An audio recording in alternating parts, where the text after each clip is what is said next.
join these sessions and provide an opportunity for yourself for networking and education.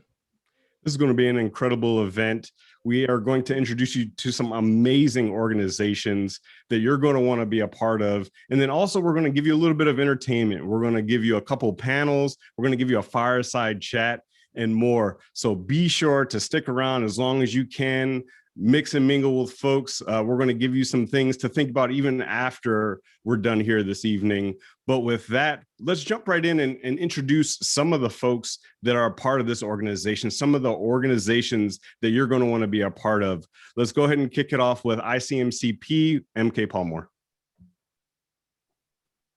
Thank you, Hacker Valley Studios. Chris and Ron, appreciate you guys leading this effort. And acting as the host for this event. And also, we'll take a quick moment to thank the collaborators which actually put this whole thing together. Thank you to the leadership there from Jimmy and others. So Icmcp, the International Consortium for Minority Cybersecurity Professionals, was an organization started back in 2014 by a handful of Black CISOs at the time who essentially saw a lack of representation in the cybersecurity realm. They launched this organization. It's been going strong. We have chapters in multiple cities. And I, MK Palmore, lead the Bay Area chapter for Icmcp, along with several of my cohorts, some of whom are on the call today. Icmcp is geared towards one thing: increasing the presence of women and underrepresented minorities in the field of cybersecurity. A couple of the things that we do here locally in the Bay Area: we hold monthly chapter meetings, which have been extremely well attended. We get anywhere from 50 to 150 folks online once a month to network, offer scholarship opportunities, bring in technical talks, and we have fireside chats with leaders in the industry, Black, white, regardless of their backgrounds, really informing folks and talking to them about how they go about breaking into cybersecurity and maintaining a cybersecurity career. You can join Icmcp at the URL that's provided there on the screen. That's icmcp.org. Follow us on Twitter. Reach out to me directly if there are any questions about our activities here in the Bay Area. And we appreciate the opportunity, again, to join this collaborative and really speak to this growing theme of really increasing the numbers in technology and cybersecurity. So thank you. I'll hand it back over to Hacker Valley team. All right. Let's go down the line. Let's just go through the introductions of each one of the organizations, and we're going to jump right into our fireside chat. Hi, so I'm Sarah Cortez, one of the co-founders of Each One Teach One, and Each One Teach One is an organization that since 2012 has reached out to members of underrepresented groups and women and to help flip the switch to move people into higher paying job options in the tech world. And we work with people of all ages to provide some tech training and then help them get actual job experience in the tech world. So that's who we are. Fantastic. Thank you. I think I'm up next. So nice to meet you, everyone. My name is Kendrick Trott. I'm a very proud CEO and founder of Us in Technology. And at Us in Technology, our mission is really simple. We're going to diversify the tech industry to more underrepresented people. So when we think about underrepresented people, we define that as people of underrepresented ethnicities. The industry needs more women. We need people from single parent households, members of the LGBTQ community, and first generation college graduates. So I'm really excited to be a part of this session and look forward to helping however it is that I can. Thanks, Kendrick. All right, I think I'm next. I'm Olivia Hereford, and I'm Regional Director for Employer Engagement for the ICT sector. I work for the Bay Area Community College Consortium. But here today, I'm representing the Bay ICT Partnership, which is a collaboration of community college, the 28 community colleges in the Bay Area, employers, industry, workforce development, and most important are our faculty and colleges, as well as community-based organizations. So we partner with organizations like Icmcp. And our whole intent is building and developing the tech workforce through the programs that are offered at our community colleges. And you'll hear more about that in the panel. And I think next we have Kimberly.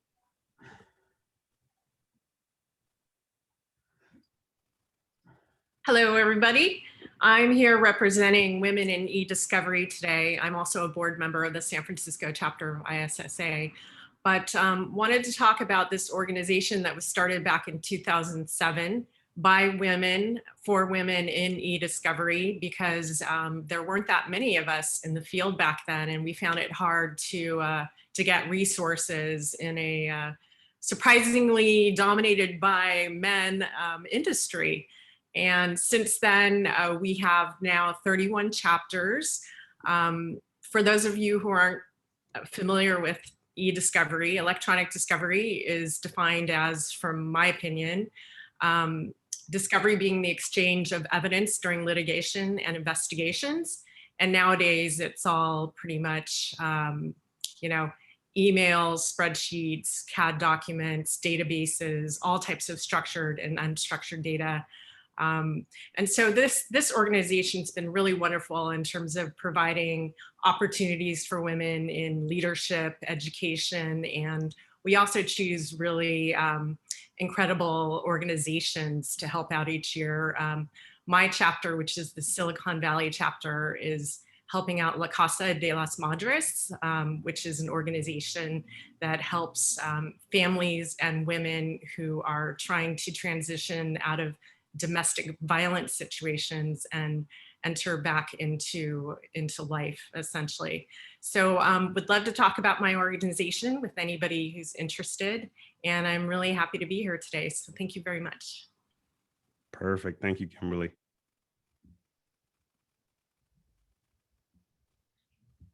Hi, I'm Kyle Rosenthal, the Office of the CIO Community. Thank you all for participating today. The Office of the CIO is a paid membership community of IT executives. It started in 2002, and it came about because in those days, instead of doing podcasts like Chris and Ron, people would write books. So the group of CIOs all would write chapters of a book. You might have seen the books out there. They're best-selling books in 2002.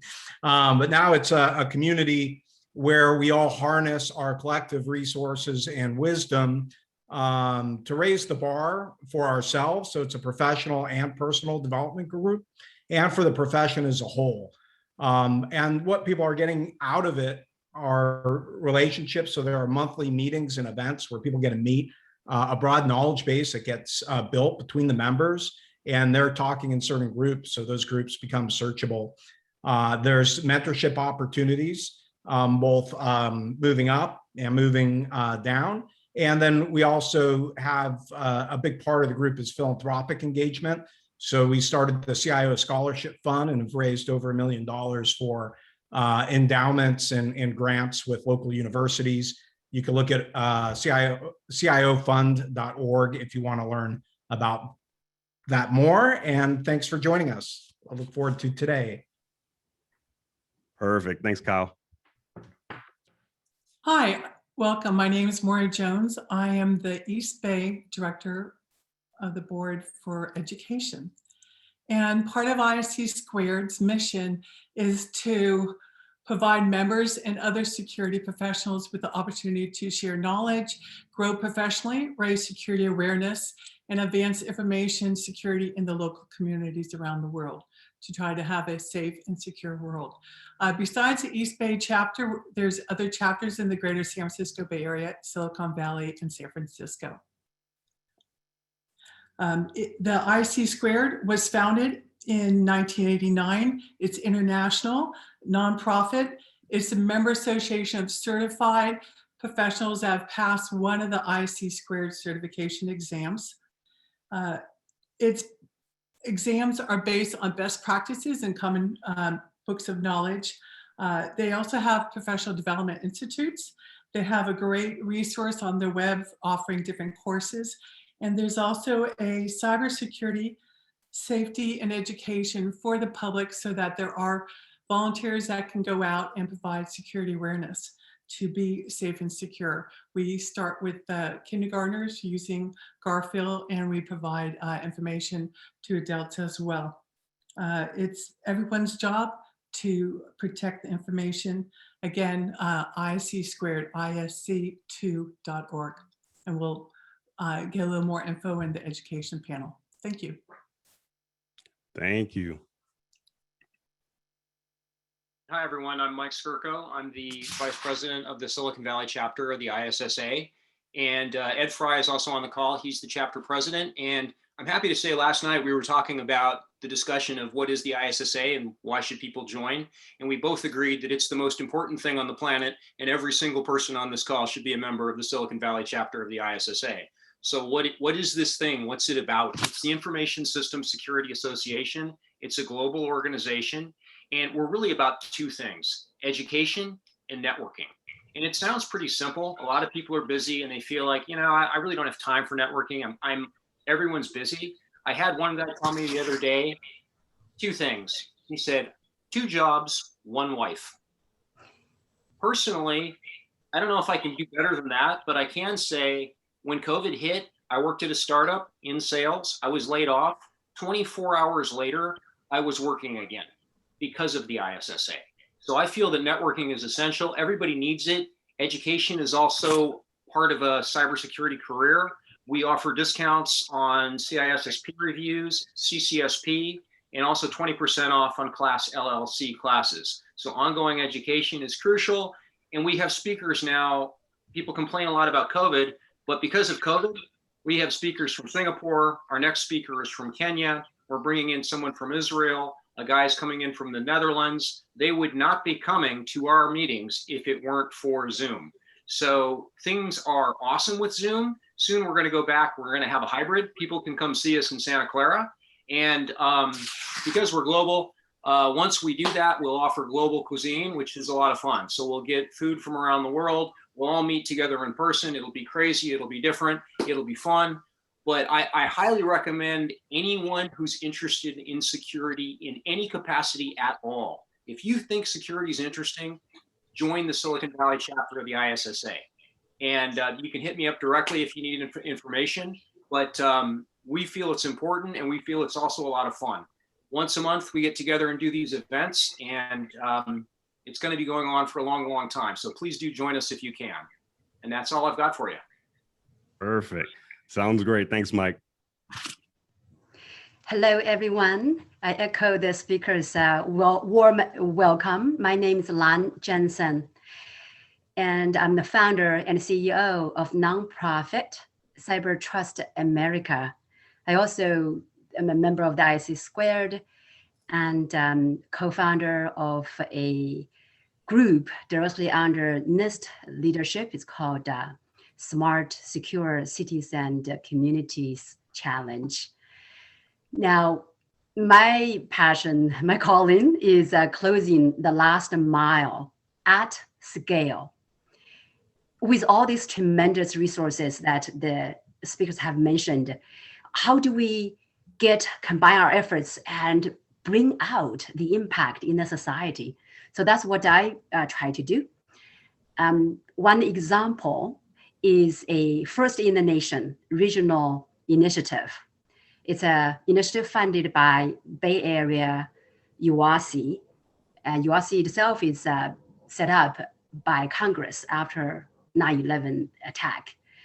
So funded by this organization, my nonprofit is now helping create a sustainable regional governance model and a regional virtual SOC for the 100 plus cities in the San Francisco region. So that's how we scale. Now, another part of closing the last mile at scale is to help place all our talented people, professionals who've been in the field for a number of years can help, and the new entrants also can help. And the other underserved organizations, including local governments, small businesses, and nonprofits like mine, all need the help to close the last mile.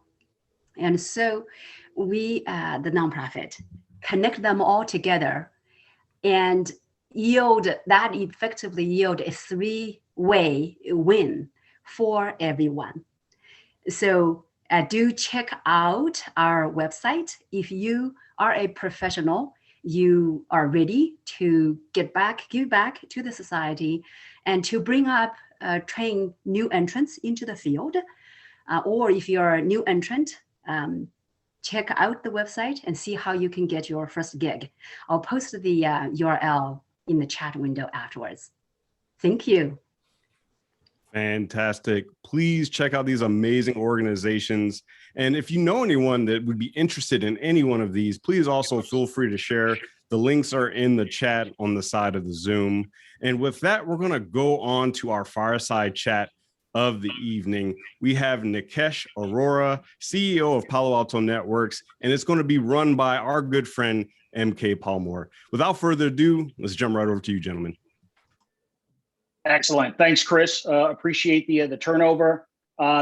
This whole collaborative effort is about talking about technology, the industry, how to break into it, how to sustain your careers. And we are lucky that the CEO and chairman of the board for Palo Alto Networks, Nikesh Arora, is going to join in on a fireside chat with me and give some insights on his bird's eye view of the technology and cybersecurity industry. Welcome, Nikesh. Thank you for joining us during this talk. Thank you, MK. First of all, I enjoyed listening to all the introductions, and I want to commend all the various people who introduced themselves for all the valiant efforts they're making in promoting the cause. So thank you, everyone, from the bottom of my heart. Excellent. So Nikesh, you've had what might be considered a storied career. You're at the helm. I like to call it a rocket ship ride as someone who's on the rocket with you. You're at the helm of one of the leading cybersecurity companies, but your career in tech has been varied. Can you tell us a little bit about your ascent to the current position?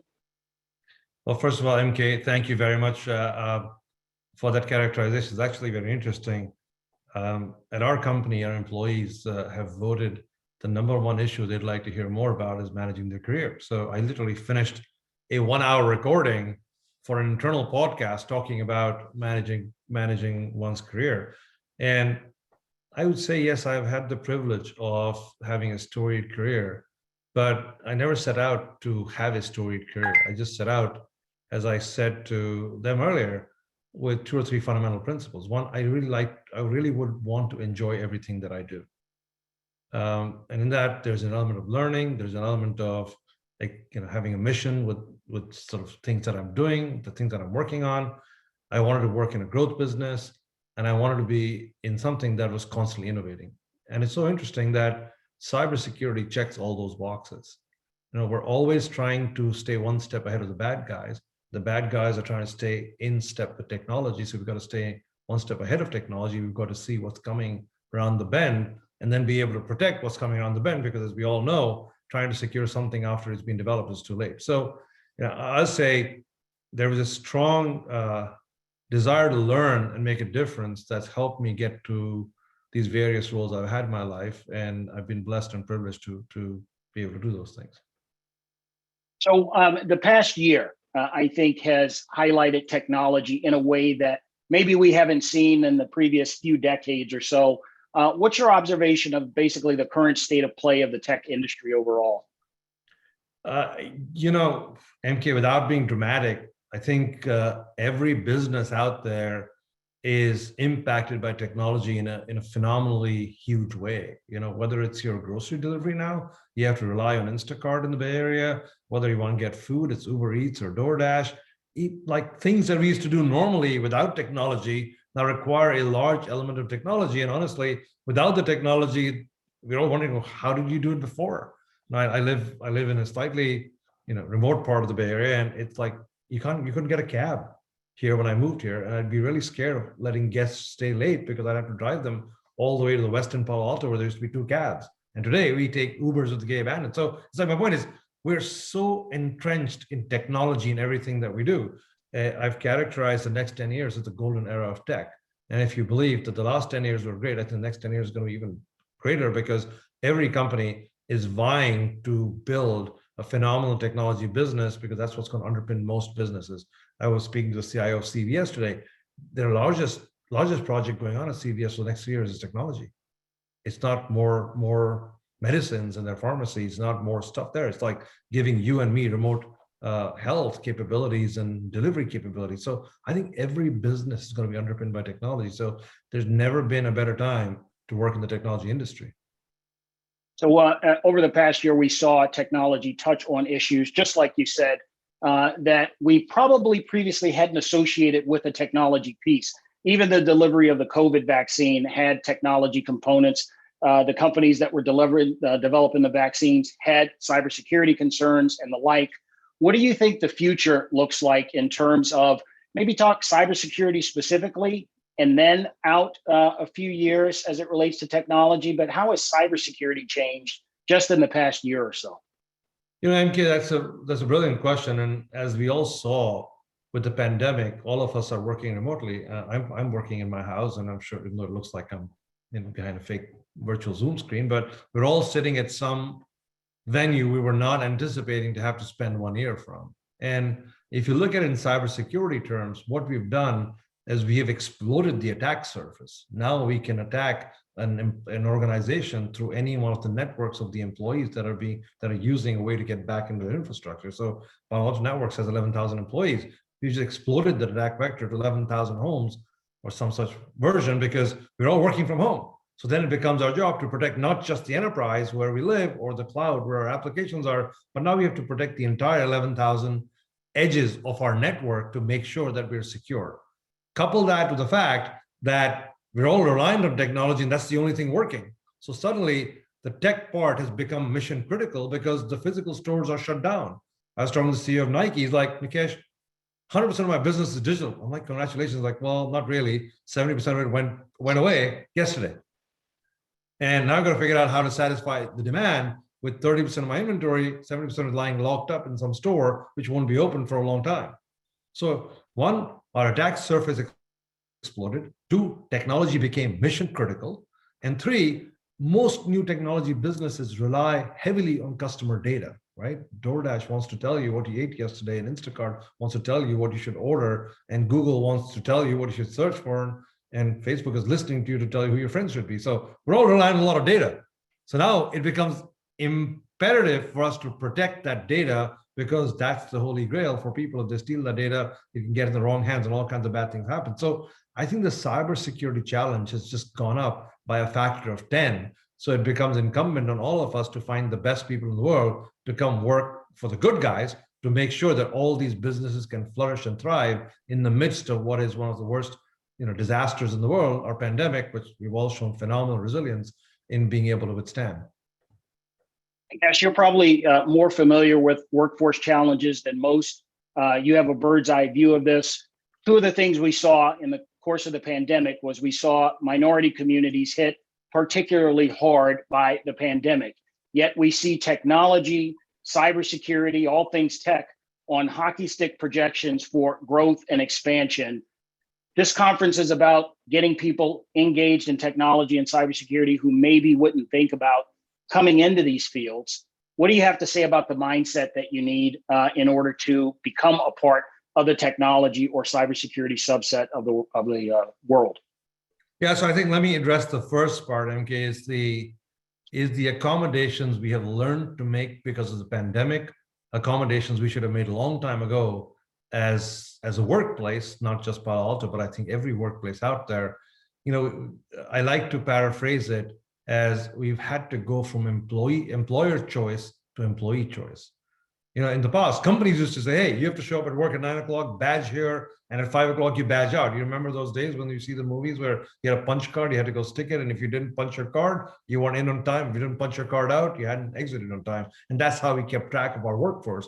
And that required you to be physically in a place to get paid. If you were not there physically present to take care of your task, you wouldn't get paid. And that was the employer's choice. We dictated Monday to Friday, 9 to 5, prime time. You got to be here, you got to work, and we don't care what's going on the rest of your life, show up here. What the pandemic has shown is we have to adapt and create policies and put them in place, which allows for us as employees, including me, to choose how I can give my best to the company, yet I can manage my personal life. And we've seen that manifested in so many different ways where, people bring children to conference calls, people don't schedule calls at a certain time because they pick up their kids from soccer or they have to teach them.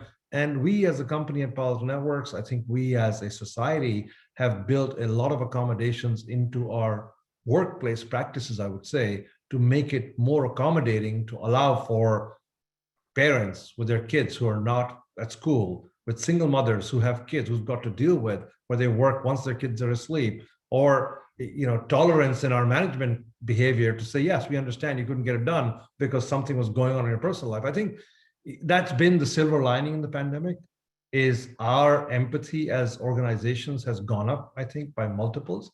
And I think we have to sustain that empathy going forward. And I think that actually allows for a broader population of society to come back to the workforce, right? Because now we are a lot more accommodating because we're not as rigid as we used to be, where people say, listen, I'm a single mother or I'm a single dad. I can't come to work because I have a kid I have to take care of. Can you figure out a flexible way? People, you can go work part-time. Today you can work full-time. You can work around your schedule within reason to be able to work as part of an organization, because we're interested in your brain. We're interested in your capabilities, not your physical presence at a particular place at a particular time. So I think that definitely expands the capability, so it expands the opportunity for people out there. I think that should encourage more people to come back to work in whichever way, shape, or form that they'd like to. I think from a Palo Alto specific and a cybersecurity specific, I heard the gentleman earlier who talked about a lot of learning capabilities and courses that they make available at a discount. We have huge programs for everybody, but especially for minority organizations and universities, where we actually gone and partnered with tens of them, if not hundreds, where we actually have curriculum associated with cybersecurity, where we encourage the students to participate in our curriculums, making them more ready for a career in cybersecurity. Because I think it is incumbent upon us as industry participants to make sure we make it easy for them to get the skills, for them to be onboarded into our organizations, for them to actually be able to build a career. Because we're going to need a lot more cybersecurity qualified people than there are in the world today. So Nikesh, one last question. This whole conference is directed towards really the technology aspirant, someone who's sitting on the edge of this, who longs to be a part of our industry. What advice do you have for these folks, regardless of what level they happen to be at? Yeah, I think, look, there is a role for a lot of different skill levels in cybersecurity. And there are ways to start at different parts of the value chain where you can just come in, participate, help do some work in the early parts, or just helping triage based on a set of frameworks. So you don't have to be a cybersecurity expert, but you begin to understand the industry, you begin to understand the problems that we deal with. So there's many different opportunities depending on the skill set that you have. You can have program management skills. They may not necessarily be cybersecurity skills. You can have customer service skills. They may not be necessarily cybersecurity skills. We can teach people as an industry how to get the minimum level of competence required to be able to execute in that job. And once you get in, you begin to understand the industry. There are opportunities to keep increasing your skill base and skill capabilities to be able to aspire for a bigger and better role over time. But I think there are many different roles, many different ways to enter the industry.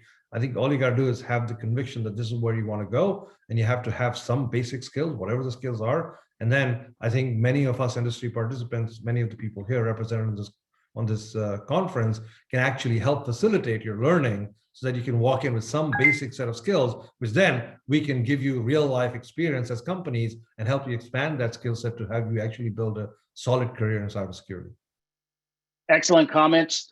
Nikesh Arora, CEO, Chairman of the Board for Palo Alto Networks. Sir, we appreciate your time. And I personally thank you for your ongoing leadership, and thanks for joining us on this session. Let me turn it back over to the Hacker Valley studio. And again, Nikesh, thank you very much.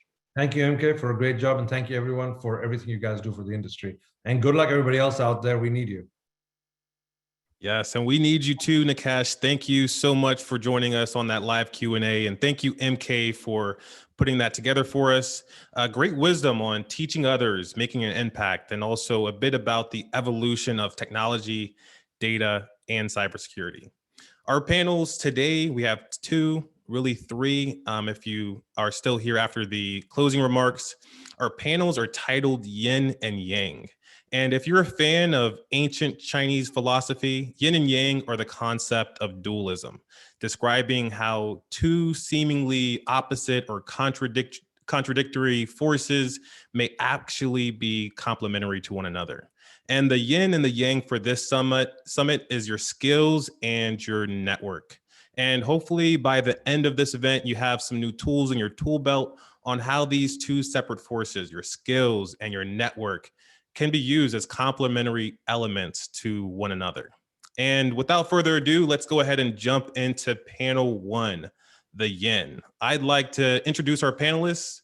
Our panelists today are Olivia Hereford, Kendrick Trotter, and Maura Jones. Well, hello, everyone. I'm really glad to be here. And again, thank you all for being here. And I'm kicking it off with education. What are the skills? How do you begin to develop the skills?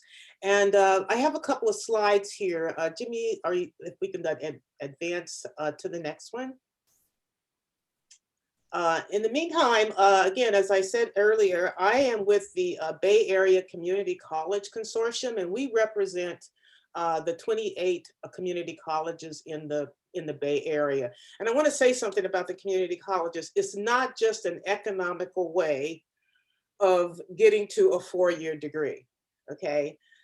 The community colleges just last year put $200 million into career education and workforce development. Career education is one of the key components of what the community colleges are all about. And our programs in ICT are basically more hands-on and practical training than you'll ever get. And for example, in cybersecurity, up until the last couple of years, you couldn't get a cybersecurity degree unless you went into a master's program. You're now starting to see more cybersecurity programs in 4 years, but they're still very theoretical. Our programs are very hands-on. Every career education program in the community colleges is aiming at preparing our students for industry certifications. We're also, in response to COVID, we're shortening those programs, making them online. And we, in this part of my role as a Bay ICT, leading the Bay ICT partnership, is to connect our students with work-based learning and job development. And a key thing here I want to point out is that we are in very close partnerships with organizations like Palo Alto Network, AWS, IBM, Google, Cisco, Microsoft, and Splunk to train our faculty to integrate this training into the use of these tools and technology into our programs. Next slide, please. And here are just some examples. 9 Bay Area community colleges offer degrees and certificates in cybersecurity.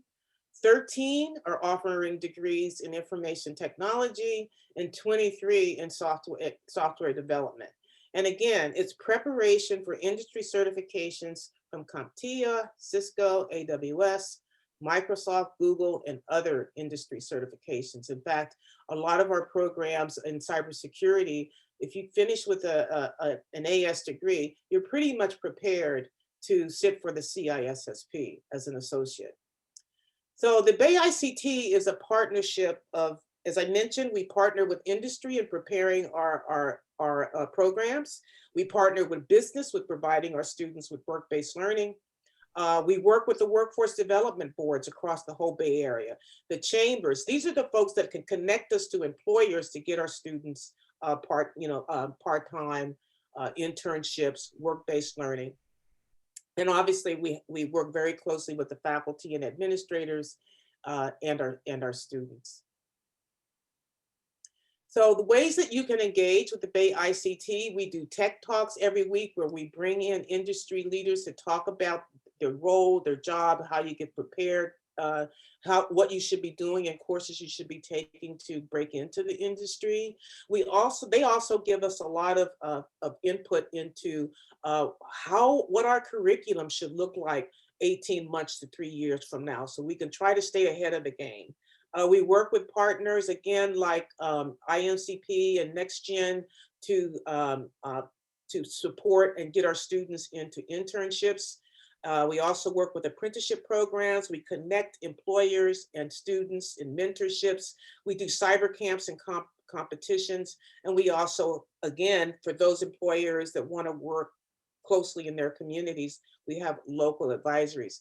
The other thing too, I want to point out, and again, and just some advice and things that I've seen in working with these programs in the last 10 years, is that we're seeing an increasing amount of people who want to change careers come to community colleges to skill up in IT, cybersecurity, coding. In fact, it's really a very, very high percentage of our career education students already have bachelor's degrees in some other areas, but they're coming back to the community colleges as an easy, inexpensive, local way of get skilled up and getting into tech. So if you're interested, go to our website. Lots of information there about our programs, the curriculum, the different degrees, and which colleges have what. Depending on what you're looking for, you can get that information at the website. So again, thank you, and check it out when you get a chance. Thank you so much, Olivia. And that makes me think about whenever you're trying to level up in anything, whether you're trying to get into cybersecurity, whether you're changing your role in cybersecurity, or maybe you're going into leadership. I'd like to ask anyone on this panel, what do you think is the first step when it comes to learning these additional skills when you're making any type of transition?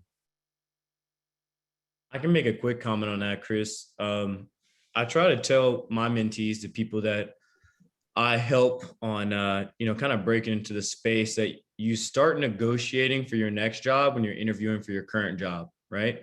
So it's always important to understand what it is you're trying to accomplish, not just today, but your 2 to 3 year plan. The number one reason why people actually leave their current jobs is typically because there isn't career trajectory or the option to grow. So if you understand or you have an idea of what it is you want to accomplish, even if those roles and responsibilities aren't necessarily in the job description you're going for, be sure to explain that as you're going into that interview, and ask the interviewer how they can help you accomplish that.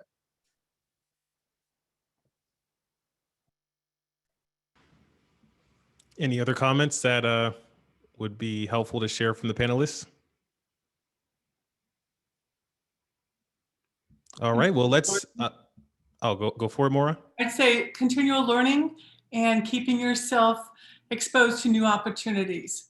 And if you're already in a company where you maybe want to transition into a different department, take a look and see what options are there, or maybe do some volunteer work in a particular club or association that would expose you to cybersecurity or to the skill and the passion that you may have, or try to go find a mentor out there.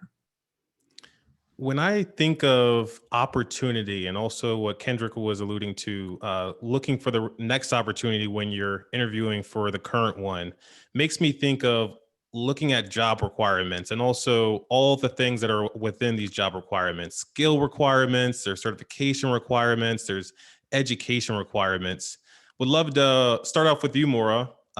What do you take of the focusing on education versus certification versus acquiring skills when someone's just getting started out with cybersecurity?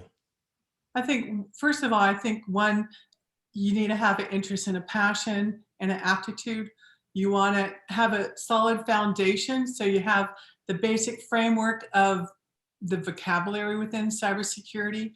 And cybersecurity as a field is very wide and a lot of variety. So not everyone in cybersecurity is an engineer. You have fabulous salespeople. You may have project managers moving and ensuring development and implementation, execution of a security product or service. So I would say that it's really important to sort of understand where your interests are and try to help develop that and reach out and explore. I know I have one of the slides I have of ways to explore this field besides take an introductory class, maybe attend a conference, maybe see if you can shadow a cybersecurity professional. So if you see a particular person that it's like, oh, that job is really interesting, maybe you can see if you can shadow them for a day, or maybe, you know, have a 15-minute chat. What is your day like? Okay, and the third panel basically is discussing today the day in the life up. So you can ask questions and explore, well, what really is it like? There's so much different kinds of jobs and skill sets needed. Some are more technical, others are more where, you know, do you have the people skills, the organization to be able to assist in sales and marketing, and have an understanding of how can you listen to the customer's needs and try to figure out how you can basically be a solution solver. And you may need to collaborate with a variety of people on a team, but there's a variety of different options in the field of cybersecurity. That's perfect. And while we have some of your slides up, would love to hear some more about ISC Squared and any of the information you'd like to share with the audience today. Okay, sure. Maybe, Jimmy, we can move up to maybe the slide 3 about what CISSP is. Because ISC Squared is a security association dealing with certifications. And why is that important is because basically it's a person that has passed a strenuous exam, okay, of various domains. CISSP, you might hear those initials, but what really is that? That's basically someone that has passed an exam. It's called the Certified Information Systems Security Professional. And they've gone through and exhibited proficiency in a variety of different domains that I have listed up there, okay? Besides taking the exam and passing, you don't get that cert that you can have after your name unless, one, you've passed it, two, you've had the work experience. And the work experience is 5 years, but if you have the education, that, you know, deletes, you know, 1 year of that experience, okay? You also need to have an endorsement.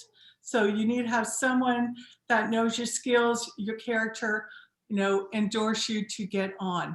But that is one of the main certifications. And then to keep it, every year you need to have continuing education. So in the various chapters that ISC Squared offers, and that's isc2.org, okay, we have monthly events, at least the East Bay chapter, we have monthly events. Before the pandemic, we would have quarterly conferences, usually they're 1 day, sometimes 2. And then we may also have training sessions to review for taking the CISSP exam, because it is pretty strenuous and quite a bit to review and know. So in those sessions and the benefits, it's you're networking with other people. You could be having a discussion with someone that's a chief information security officer. You could have someone that's a information security program project manager, maybe someone that does incident reporting, or maybe an application security engineer. So it's very varied. And that's what I like, is it is having a lot of diversity. Next slide, Jimmy. Beside the CISSP, you're hearing a lot today about the cloud, okay? And yes, ISC Squared has a certification called the Certified Cloud Security Professional, and it's testing through 6 different domains. And then on the lower paragraph is what happens if I have the knowledge, I passed the exam, but I don't have 5 years of experience in this field. You can be considered an associate, okay? And you have certain time length to obtain the work experience to basically get your certification. And then the next slide, Jimmy. And so in some of the benefits of why you may want to be involved in a chapter, and is to basically network with fellow cybersecurity folks. Maybe you want to step up and be one of the leadership positions. So you can you may want to be a mentor to someone. You can earn your continuing professional education development by participating in activities. We have discounts on some of the products and services we offer. And we do a lot of teaming with other associations, maybe ISACA or ISSA in some aspects. And there's also, as I mentioned, there's a public outreach where we try to work and ensure trying to have a safe and secure world. And that might mean that maybe we help, there's a Girl Scout badge in cybersecurity. Maybe we go to a school, a PTA, or some other organizations to help in trying to make sure people are safe online, trying to prevent identity theft, etc. I feel that the East Bay chapter that I'm part of, though there is a Silicon Valley in San Francisco, is fun. We have a really diverse group of people, and people really feel that we honor their time, we have good programs, good content, and good exchange. So even though you may not be certified, you can sign up for our seminars, okay? Right now, they're monthly in the evening. And in the first slide that we have, our next event is going to be on the Internet of Things onboarding. So you can go to the website and register. These are virtual and they're free events at this time. So yeah, and then the next slide I have, that was, I know when Olivia and I were talking about, hey, what are some tips we can share? Some of the soft skills are communication and working with teams and collaboration. So some people are concerned about their speaking, maybe they're not that confident. So I have put down Explore Toastmasters organization. It's a public speaking leadership group that you can practice public speaking. Also, sometimes there are at companies that you may be interested in. So then you can crash, they usually are open to welcome new people to explore the group. And you can learn a little bit about the work and work culture on maybe some target companies that you may want to learn more about. And again, volunteer so you can utilize your skills or create and practice them. Again, keep learning, have fun, network, try something new. And if you don't find something, then see how can I create that opportunity or join other groups or teams. I know that there's groups and associations on college campuses. They've also had robot clubs at high schools as well, and STEM activities. So there's a variety of things out there. So that's what I would suggest in terms of ways to explore the field, try to develop some soft skills and the hard skills technically. Go to conferences. And if you find a conference you're really interested in, if there's a fee, send an email out to the organization and say, hey, I'm a student, or right now I'm not working, I can't afford it. Can I help out in some way? So things can be bartered, negotiated. All I can say is, follow your passion and have fun, learn, and keep on growing. Thank you. Gotta love that. And hopefully these slides are available at the end. Hopefully Jimmy could send these out, because that ISC squared benefit slide is where it's at. You were talking about networking opportunities and looking at other events, discounts for certifications, which I'm a big fan of, and also CPE credits. I know that Jimmy said that's why we're all here, but I'm sure we're actually here for a bit more, right? We're here to learn more about these amazing organizations and individuals that we have. And I didn't want to go too far without also asking Kendrick a question. I know that you are you're a founder of Us in Technology that's doing amazing things with underrepresented groups. And this panel is all about skills. So I think you are probably the most qualified, mentor here to talk about how to boost the skills of these underrepresented groups, how to boost the skills of all people at the end of the day. So we'd love to hear your mindset for mentorship and helping your mentees boost their skills. Yeah, so Ron, first and foremost, appreciate the warm introduction. I might have to start traveling with you, man, on all my podcasts. Just jump in the first 2 minutes. So to clarify, they say when you're in a room full of people smarter than you, that's a sign that you're probably in the right room, right? And I think that for some of the viewers on here, when you look at some of the guest speakers who have already spoken and some of the people who are upcoming, you'll be blown away by the resumes and how humble each of these individuals are. For me personally, you know, my story was a little unique, right? And a little bit different. And I hope maybe that encourages someone. So I originally grew up in the inner city of the Bay Area and kind of always had aspirations of, you know, a better lifestyle, and naturally associated that with playing sports or being in entertainment, and was fortunate enough to get a scholarship to play college football. And, you know, when you're playing a college sport, you know, the saying is, you know, you focus on other stuff on your time, on their time. It's all about whatever sport you're playing. I had no idea what it was I wanted to do for a career. And I came home and I was just an Uber driver. And I met this guy who he's like, Kendrick, you should get into tech, right? And my idea when I heard tech, I was like, you have to be an engineer. You got to be coding. That's not really my skill set. And he laughed at me and he said, well, Kendrick, he said, you know, there's this thing called software sales. And in software sales, they're much more focused on your soft skills, right? Your communication skills, your articulation. And he told me, he said, if you can study a playbook that changes every week, you can study product knowledge. And ultimately, that was my path into cybersecurity, into the tech industry as a whole. And what I tell a lot of my mentors, or a lot of the people that I mentor, is that there's a huge opportunities, as I believe Olivia was saying too, on like this customer success side, the marketing side, the sales side.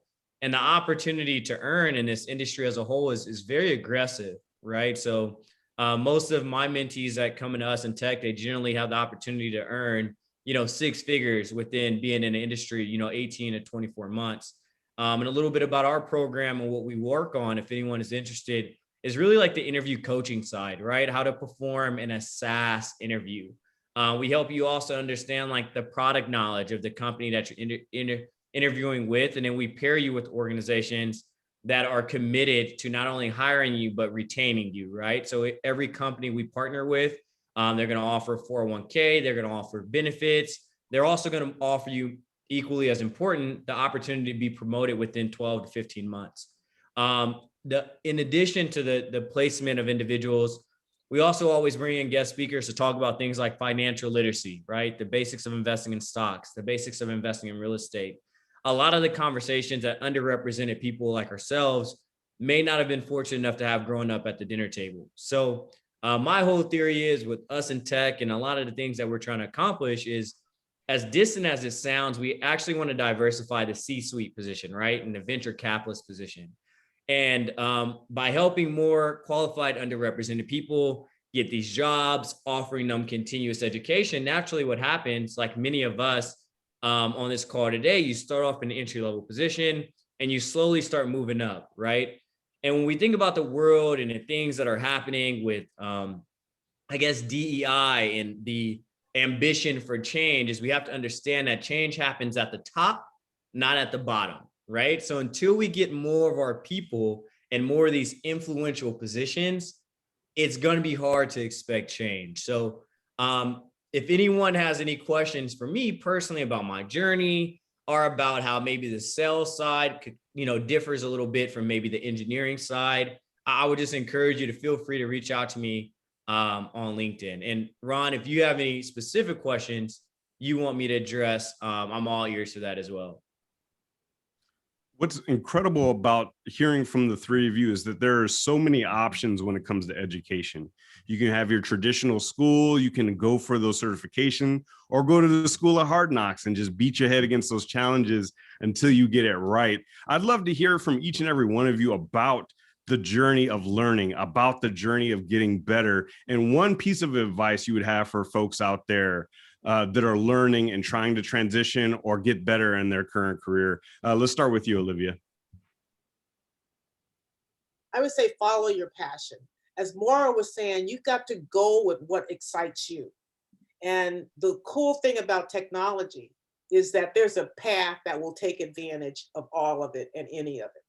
But the important thing is that it's your passion that's going to get you over and persist when things might get a little challenging. So I think that's the most important. At least that was my experience.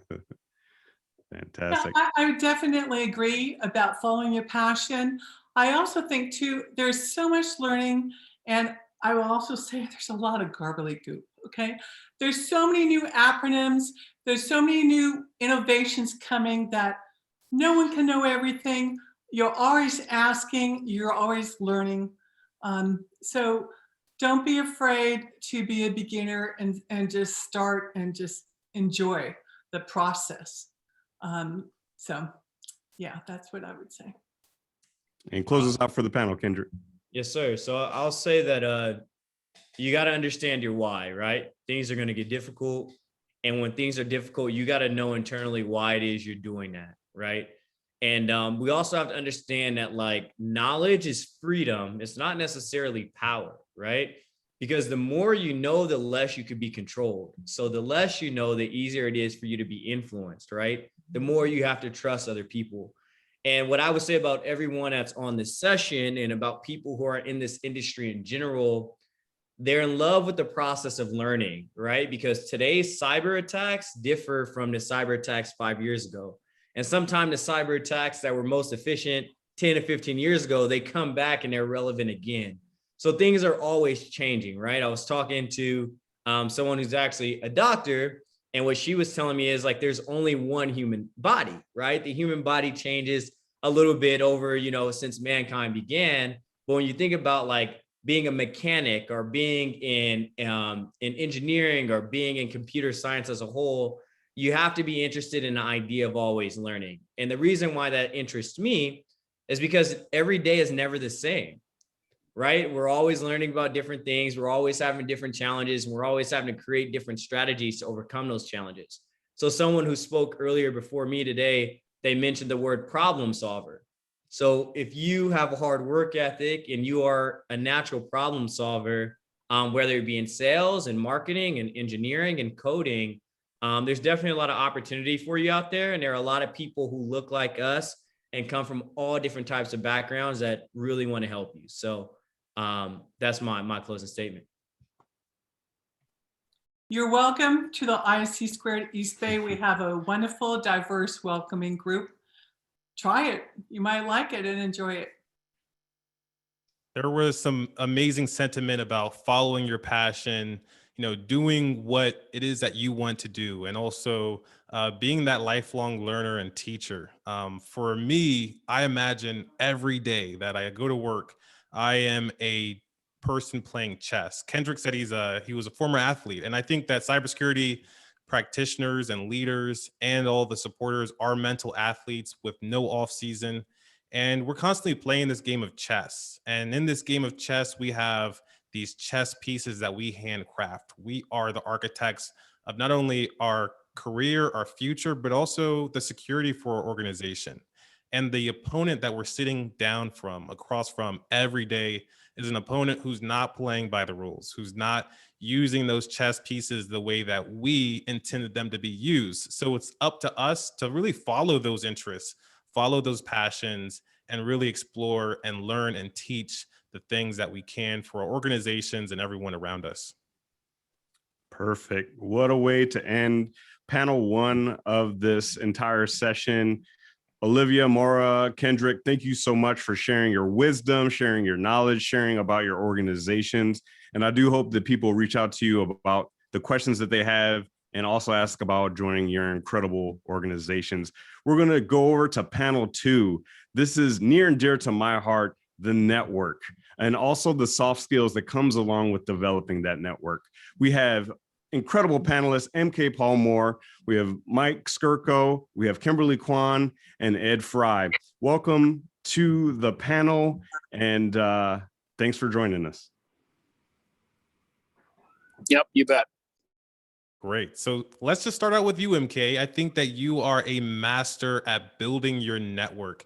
And I think that this can mean many different things to many different people, but I'm sure for all the panelists, there's some core tenets that we can agree on, or at least that we can identify for ourselves and for the things that might help the attendees on this call. So MK, what are some of your core tenets when you look at your network?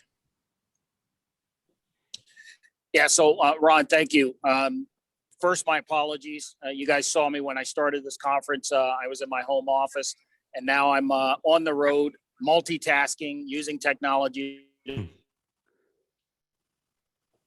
advantage driving someplace. So I apologize for the background noise. Here's the deal about networking.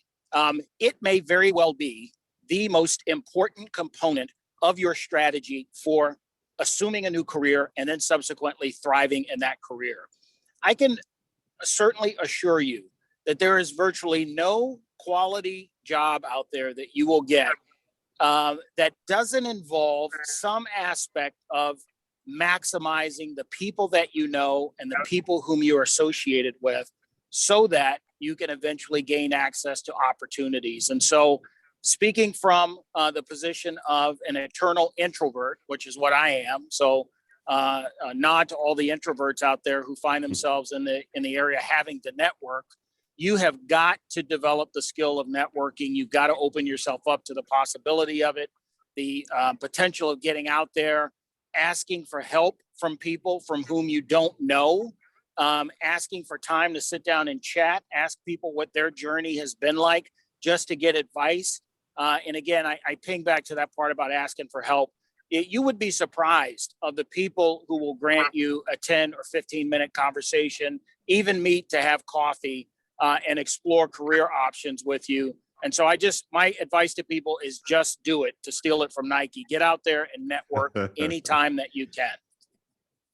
Couldn't have said it better myself. Kimberly, MK was just talking about how important it is to network and develop that skill. I'd love to hear a story from you about networking gone right. When has it paid off? When has it been fulfilling, satisfactory? Would love to hear a story about that. Sure. I have a philosophy about networking. I actually am an introvert. I'm not fantastic at going out and selling myself or things in general. So I really try to be representing myself, my interests, other people, being really sincere about things. I think that, way back in my career, I went to a conference where my boss said, you need to get the phone numbers of at least 15 new people. And I sat outside the ballroom of the conference room, super nervous for like an hour, trying to figure out how I was just going to walk into a room and start talking to people. That was not the best role for me. I think that what I learned to do over the years is just really connect with people in a sincere way and make a connection. Don't expect anything from that relationship, and build a real rapport there. And what I have found over the years is I have really good, honest connections. And these are people who I trust, who trust me. I got laid off a job a few years ago, and I ended up working on my own for a couple of years. And I had clients and engagements because of those relationships. So it's just really, for me, what I try to tell people is quality over quantity. Love that. And, I couldn't agree more, especially with being authentic. I think that, Kendrick mentioned in the last panel about having a mentor. I think that really comes with authenticity, getting to know your network, building your community more of the organic way rather than just spamming as many people to find who will connect with you. There's a lot of ways to do it. But I would love to hear from Mike. How do you network? Like, what are some of the philosophies that you've taken that you've also helped others with that you would say this is kind of like a starting point for how to build your network? Sure. And actually, I'd like to start by saying how not to, because one of the things, if you use LinkedIn at all, you'll notice a lot of people will link in with you and you'll say, yeah, sure, I'll link in with you. And then immediately the first thing they say is, I do this. Can I get a meeting? I do this. Can I sell to you? And I say, really, the first thing you should do in networking is think in terms of what can I do for you? How can I help you? Let's not worry about me. That will come with time. But if I meet you, do you need a job? Do you need to find someone? Are you looking to hire someone? What are your needs? And let's kind of build a relationship on how I can help you. And if I've helped you a couple of times, sure, what goes around, comes around. But the first thing you want to do isn't like go to a group or LinkedIn or in person and say, you know, hey, I need a job, or hey, I need something, or hey, I need a meeting. I need to get you a POC. That's not it. What can I do for you? If you think of that every single time you go out to meet with someone, you'll have a quality engagement, and ultimately that'll turn into something. So that's the number one. And the other thing is there's two ways to network. One is in person, two is on LinkedIn, and they both work. And both of them involve a similar kind of dance, if you will, where you don't know someone, so you have to kind of earn the right to get to the table. You can't just barge on into someone's conversation. You need to kind of casually approach, even if you are, let's just say in person, two people are talking. Can you interrupt them? Oh, absolutely. You can go right up to two people talking and say, hey, I'm leaving. I just wanted to quickly introduce myself. And you can do that. That's allowable. A lot of people who haven't done it feel like, whoa, I could never interrupt. The other thing is, and I cannot emphasize this more, always carry a business card. And I know that in the culture of the United States, business cards are seen as something that isn't really part of the way things work. I'm from Japan. I grew up in Tokyo. You don't leave your house without business cards. And I can tell you, as a sales professional, I will always have business cards. And if you don't have a business card, well, I have two of them. This one's for you, and let me write down your contact information. And if I've met you one time, I'll get your contact information and I will link in with you. And I mean, we could talk for hours on how to effectively use LinkedIn, but the reality is not a generic message. Customize your message, say a little something, how I know you, where we met, link in, don't ask for anything immediately, work your way into having an active conversation with them, and then you can ask them for something. So that's kind of the general overall.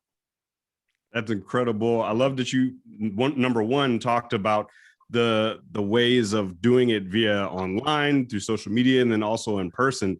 But then the fact that you brought up the culture of Japan and the business card. And many times I talk about how in Japan, like it's a sign of honor to be able to give your business card to somebody. And in fact, a lot of people, they hand it over with two hands because it's so important to them that I'm presenting to you with my contact information because it means so much for us to enter into our relationship. Edward, I'd love to hear from your perspective, what is the linchpin for your ability to network? What is something that you think about time and time again when it comes to networking with folks? Oh, that's a great question. Something, what are the opportunities? How can I meet with somebody? What are the events? What are the venues that I can go and meet with somebody? Where are the people that this particular group of individuals, such as this panel here, where would I find such folks that have a similar interest to myself? I know that there's, for example, the ISSA, there's meetings on a monthly basis or events, there's security conferences.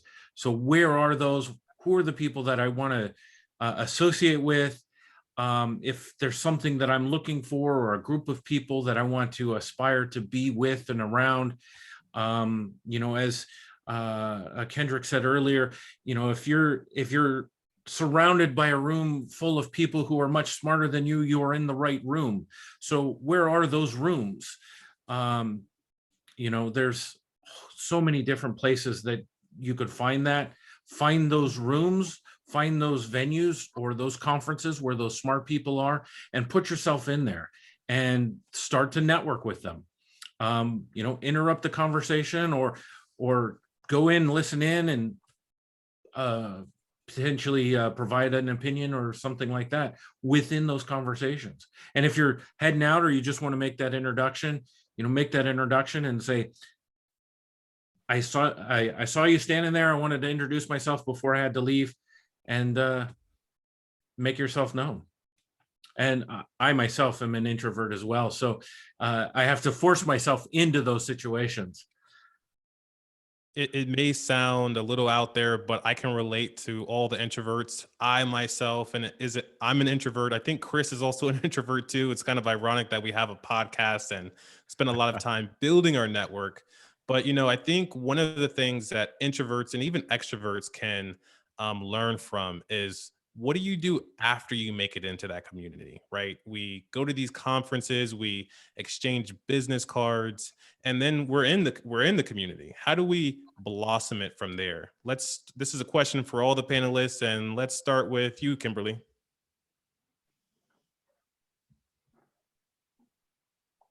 I'm sorry, could you repeat that, please?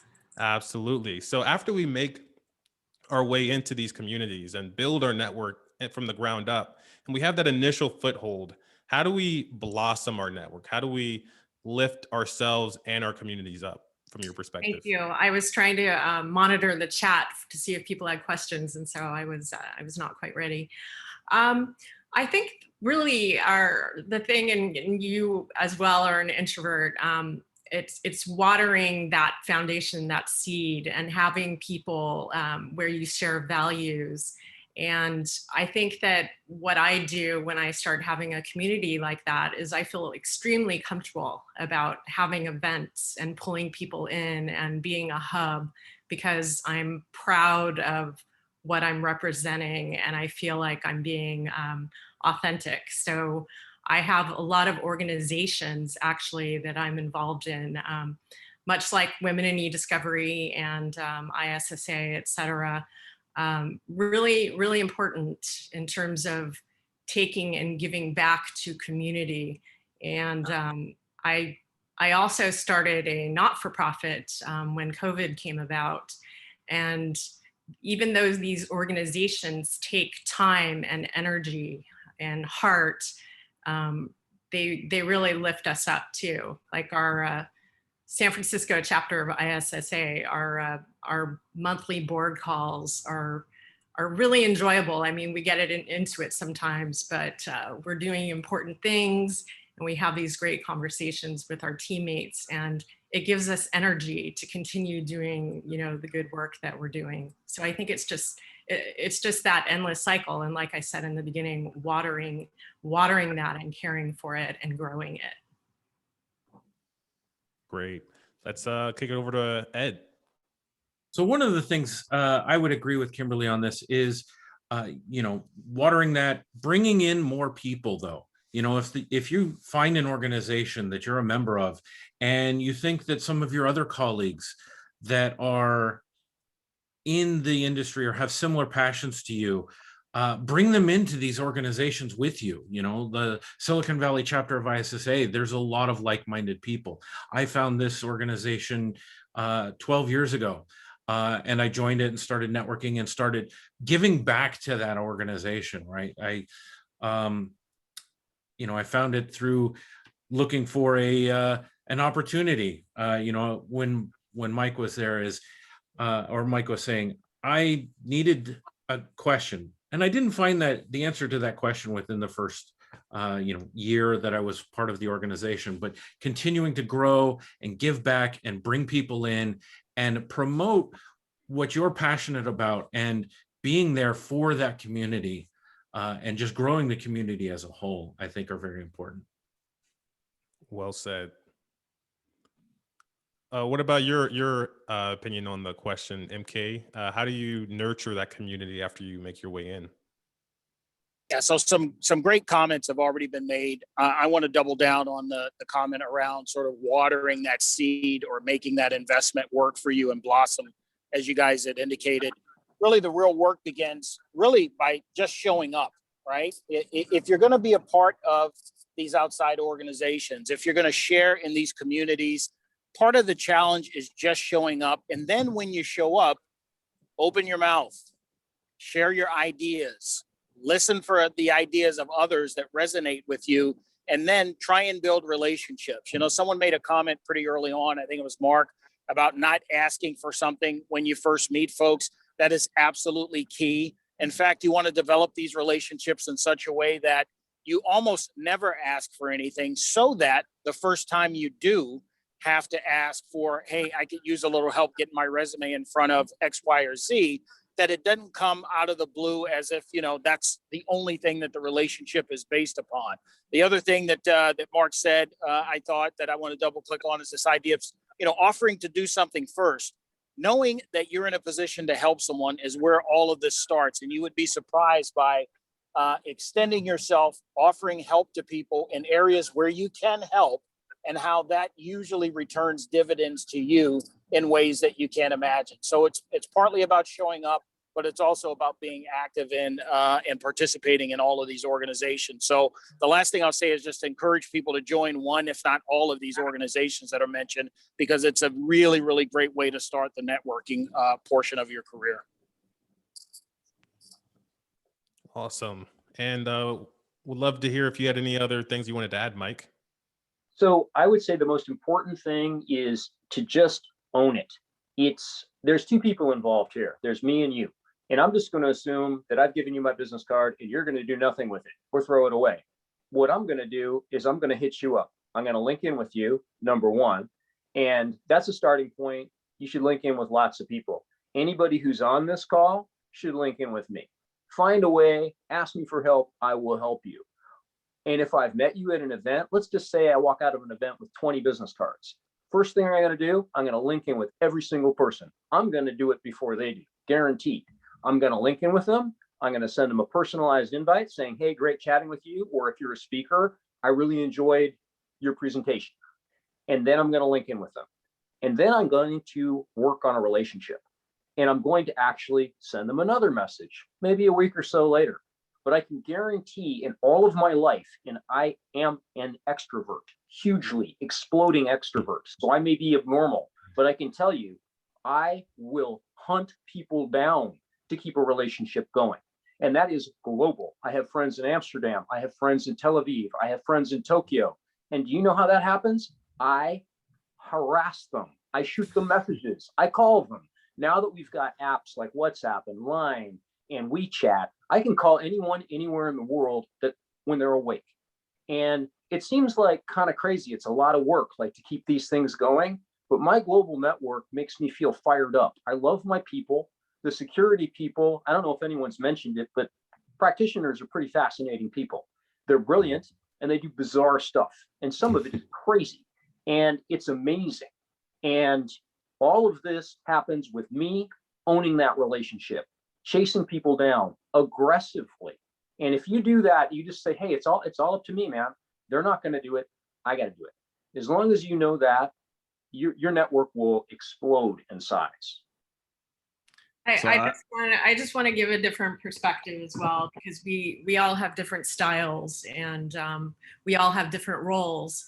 And honestly, if someone I didn't know, who I didn't have a relationship or some kind of rapport with, pursued me that aggressively, I'd be annoyed as hell. So just everybody just realize that you know, like Mike's tips are great for people where that works for you in a field or a job that works for you, but please don't feel like everybody has to behave the same way or use the same tricks. I saw recently a speaker and she was talking about bring your everything into a room. You know, you never have another chance to just show everyone your energy. And well, that's great if you want to show everyone energy, but maybe you don't. So. Thanks for sharing that additional perspective. And I think that's important.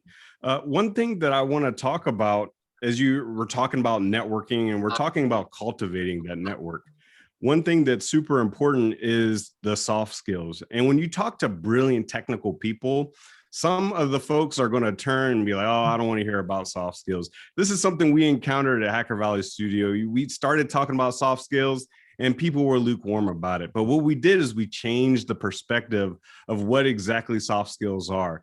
They're performance enhancers.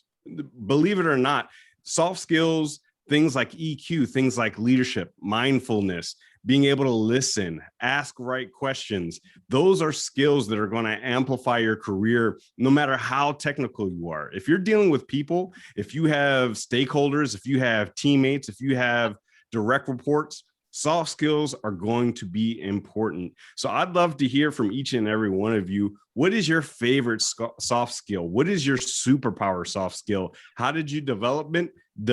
And how has it been impactful in your career? Let's start with you, Kimberly. You know, something that I have thought way early in my career is that empathy is really important. And empathy is understanding what is going on in a room and knowing if the people you're speaking to are receiving you, if you need to change your pitch, if you need to take a break because people are, they're just not ready to hear anymore. I tell people who work for me or when I'm hiring someone that actually might top a certification because people who get it are people who can be very successful. And I can't overemphasize the importance. It's similar to what I was saying just a moment ago. You might need to speak to someone differently to get your message across. You can't behave exactly the same way with every person and expect the same reaction. Perfect. What about you, Edward? One of the soft skills that I think I utilize the most is just listening. Listening to the conversation, listening to the idea, trying to understand what the person is trying to say. And pulling all of that in and not trying to get my idea heard, but understand if I don't get an idea or something like that, asking questions to better understand or repeating what they're asking or what they're saying in order to build that understanding for myself, and just intently listening on what's being said, what's being built, and then offering either a question or my idea after it's been said. Fantastic. Let's kick it over to you, Mike. So it's funny that Ed mentioned listening, because there's, the 80-20 rule, and they say in sales, you should speak 20% of the conversation and listen to 80%. And I'd say the greatest soft skill that any person can ever have is to walk into a conversation and, through whatever methods are necessary, get that person to talk about them and what's interesting to them. And there's a lot of funny stories about examples of how this has worked in the past for me and for other people. But I'd say if wherever you are, you can get someone to talk more about them, they'll see you as a great listener. Outstanding. MK? Yeah, so lots of great ideas already expressed here. What I will say is that for me, the soft skills around communication have been key to my success. Essentially, as you describe it, a superpower, my ability essentially to take complex concepts and bring them down to not just layman's terms, but make sure that, we got to bring cybersecurity to the masses. You have to be able to talk about this stuff in non-technical terms. It's been able to yield dividends for me time and time again. And it's just one of the many soft skills that I think are necessary in order to thrive in the industry, because not everything is going to be coding and ones and zeros. The other thing that I would, kind of key in on is this idea of making sure that you nourish your soft skills, right? I mean, you can, believe me, yes, you need some technical acumen.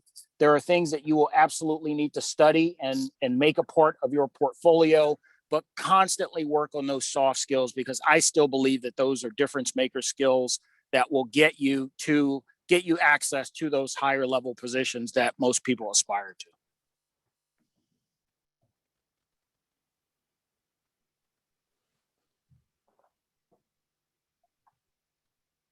All right. Did we have input from everyone? Great. Looks like we did. And I couldn't agree more about the soft skills and also developing yourself outside of your technical abilities. There is a awesome quote that I heard that the technical skills is what gets you the job. The soft skills is what gets you the promotion or even the seat at the C level. Absolutely. You want to close us out with a story, Chris? Yeah, sure thing. And, I'll go ahead and I'll segue into sort of our discussion.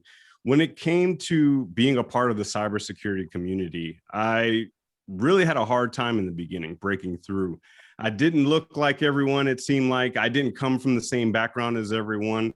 And I had a hard time finding my way. And it really wasn't until we started putting out content, Ron. It wasn't until I started speaking my mind, being myself, and opening myself up and being vulnerable until I started to build that network. And so those soft skills, vulnerability, listening, understanding, the different things like that is what's super important. And so that's why networking is so near and dear to me, because when I was a young kid, I was an introvert. I didn't have many friends. I got made fun of. I was bullied when I was a kid.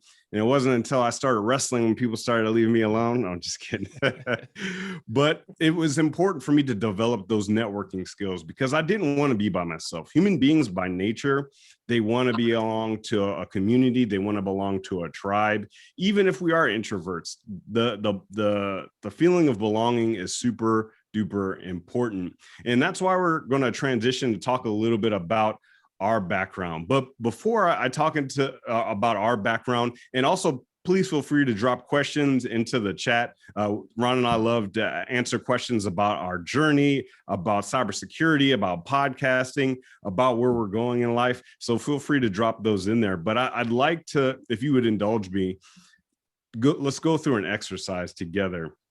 You can close your eyes if you want. You can keep your eyes open.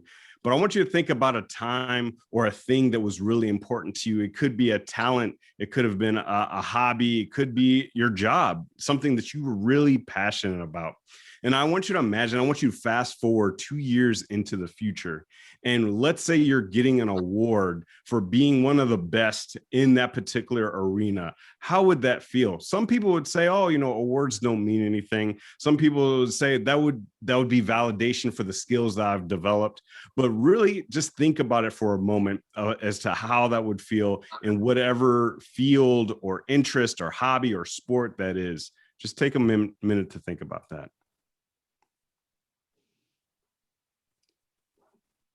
The reason I bring that up is that's exactly what happened to Ron and myself.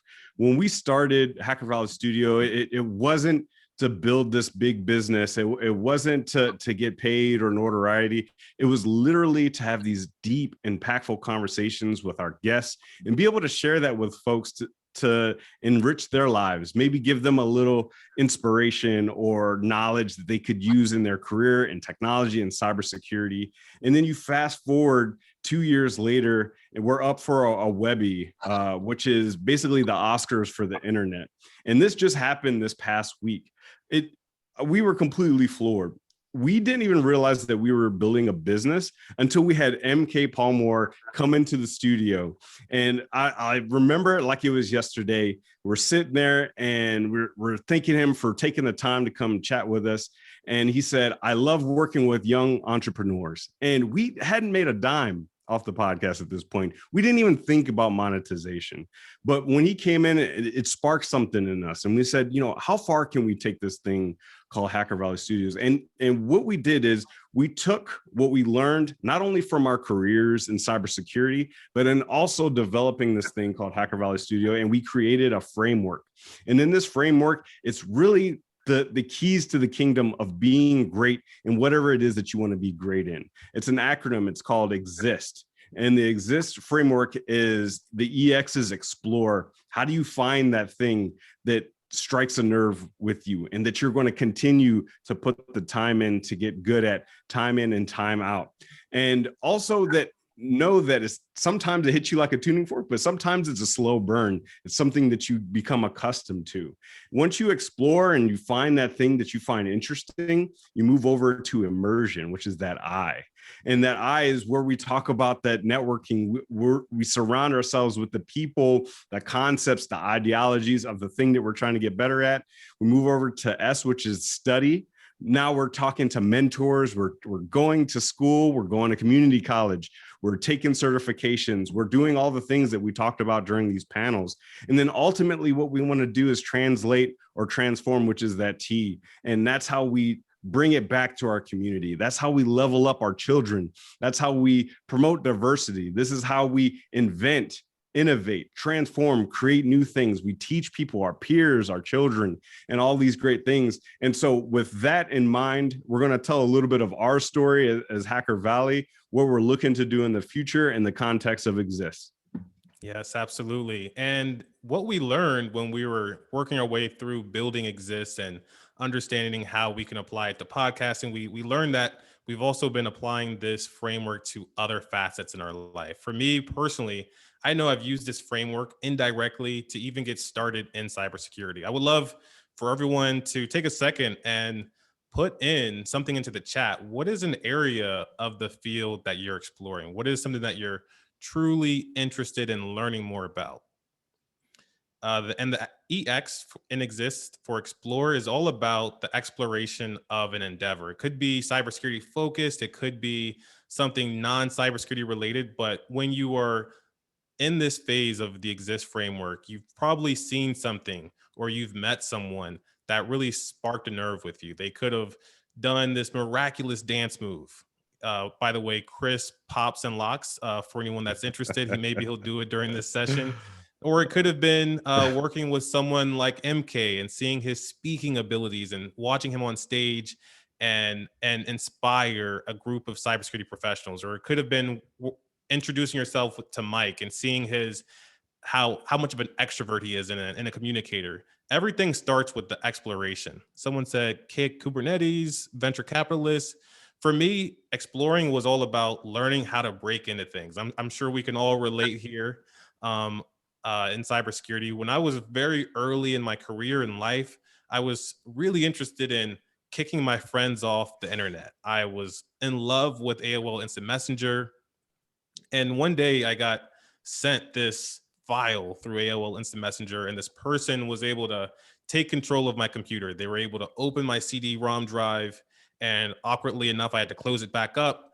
And at that point, I became obsessed with hacking and breaking into computers. So I really had to start my journey there before I was able to immerse myself around other experts, before I was able to really study in an organized way, or before I was able to teach everyone. I had to start with step one, and that's just the exploration of things. Chris mentioned that not everything hits you like a tuning fork. Sometimes it is a slow burn to learn things, but if you have the passion, if you have the interest, it's all about taking those steps to just learn more about that topic. Yeah, it's so important, that exploration, because sometimes we forget that there's so many different worlds to explore, whether it's in cybersecurity, whether it's in life, our business, our workplace. There's so many things that we can discover and dive deep on. And that's when we go into immersion. When I started doing the podcast stuff with Ron, I immersed myself. We've just hit our 2-year mark. There hasn't been a day that has gone by where I haven't thought about podcasting. I wake up thinking about podcasting and I go to sleep thinking about podcasting. A lot of folks are doing the same thing in cybersecurity. A lot of folks are looking at threat hunting. They're looking at Kubernetes. They're looking at security architecture. There's so many things that you can immerse yourself. You surround yourself with all these different things. And I'm going to give you a piece of advice that we learned from one of our favorite books, The Art of the Impossible by Stephen Kotler. We actually had a chance to speak with him. That information is going to be out here soon. But one of the things he talks about is this 5 books principle. Whenever you're looking to do anything, like I said, podcasting, sports, leadership, soft skills, cybersecurity, anything, he recommends reading 5 books. The first book is all about being fun and the best book possible in that specific genre.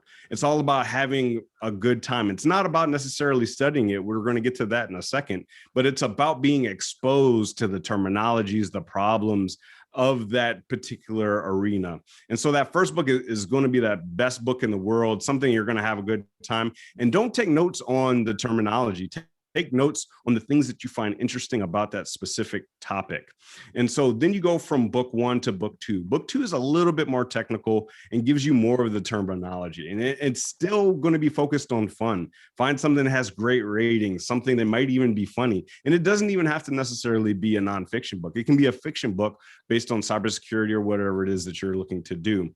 When you go to that third book, that's going to be the book that's a little bit more technical, and it's going to be bringing up some of the problem statements that you might have.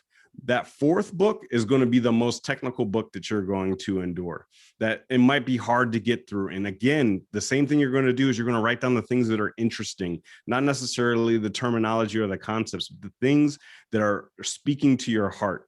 And these are going to be about the problem statements that the experts today are going to be solving, and it's going to be completely over your head. But remember, this is about immersion. It's not necessarily about the studying. And that final book is going to be a book about experts talking about the future of this particular arena, whether it's threat hunting, GRC, architecture, development, whatever it is that you're doing. They're going to be talking about the future problems. They're going to be looking at creative ways, thinking very abstractly, positing different ideas about where things are headed.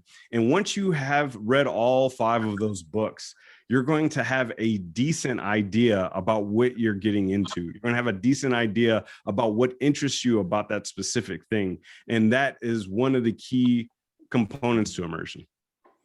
Yes, and then the next step, the next part of the framework is the S for study. And this is personally my favorite part. I love the exploration of ideas. I love immersing myself around ideas and books for a topic, but what I really enjoy is being a craftsperson. And a craftsperson is really just someone who is skilled at something. And when you are in this study phase, this is where you start to acquire your skills and put them in your tool belt. One of our favorite books, and we could actually drop a link of all of our books that we enjoy into the chat just because we have a lot and maybe we'll reference more. One of our favorite books is So Good They Can't Ignore You. And this book is all about the endeavor to become a craftsperson, being so good at something that people just can't ignore you. And this is what studying is all about. If you're able to be organized in your own way and focus intently on studying, that's really where you get the magic. That's where you get the opportunity to go into things like a flow state when your mind is, perceiving a challenge, but you have that challenge under control. And also one of the other aspects of studying is the just act of getting better at this thing. When you're studying it and surrounding yourselves with mentors, and that 5th book that Chris was talking about, where you're actually taking that information and internalizing it, is where you're going to really get a lot of the benefit. 100%. That study, we were talking to so many of the panelists that are experts at studying and learning, and there's so many different techniques and tactics. When we learn, we usually learn how to learn when we're kids, and we leave it alone, and we stay with our specific way of learning through all of adulthood into old age. But one of the things that Ron and I have learned over the last 2 years is that there are so many things that you can do to get better at learning. And that's why we think that we've built something so incredible with Hacker Valley Studio, because we are not resting on our laurels. We're constantly trying to get better. We're constantly learning different things. Ron and I, we hire storytelling coaches because we want to talk and convey the best story. We also want to pull the best story out of our guests. And so that's why we're so dedicated to that S portion of the Exist framework. But ultimately, we're getting to the T, which is that translate or transform, which is super important. And sometimes we don't realize how much of an impact we're making until people reach out to you and let you know that you're doing a good job. So many people have reached out to us about helping them get the promotion, helping them get the job in cybersecurity, because we talk about the human element of cybersecurity programs and technology, that human condition at the nexus of technology and humanity. And that's what helps people get elevated. We talked about soft skills, we talked about learning. So our environment is the nexus of those two worlds combined. And what we're trying to do is we're trying to do so many things with the podcast. We're trying to teach people. We're trying to inspire people. We Are Here, which was a super incredible project that Ron and I worked on, where we talked about representation in technology. We did it during Black History Month. So we're playing around. We're not just taking the Hacker Valley Studio podcast and just continuing it on. We're adding to it. We're building a bit of a network of different shows that are going to be for different types of people, different types of needs and goals and passions. So we're developing all of these things with no roadmap. We don't have many people that are in cybersecurity that are so focused on the human element. We have plenty of mentors that are doing great work. Jack Resider, Darknet Diaries, doing great work in the storytelling aspect. Smashing Security, Graham Cluley and Carol Terrio. they are masters of comedy when it comes to cybersecurity. Dave Bittner is the master of consistency, doing a daily podcast every day and doing even more beyond that. So we're looking at all these people and how they're making an impact, and we're taking bits and pieces and applying it to us and translating and transforming what we're doing with Hacker Valley Studio. So, and I did want to say that I dropped the link for the Webby.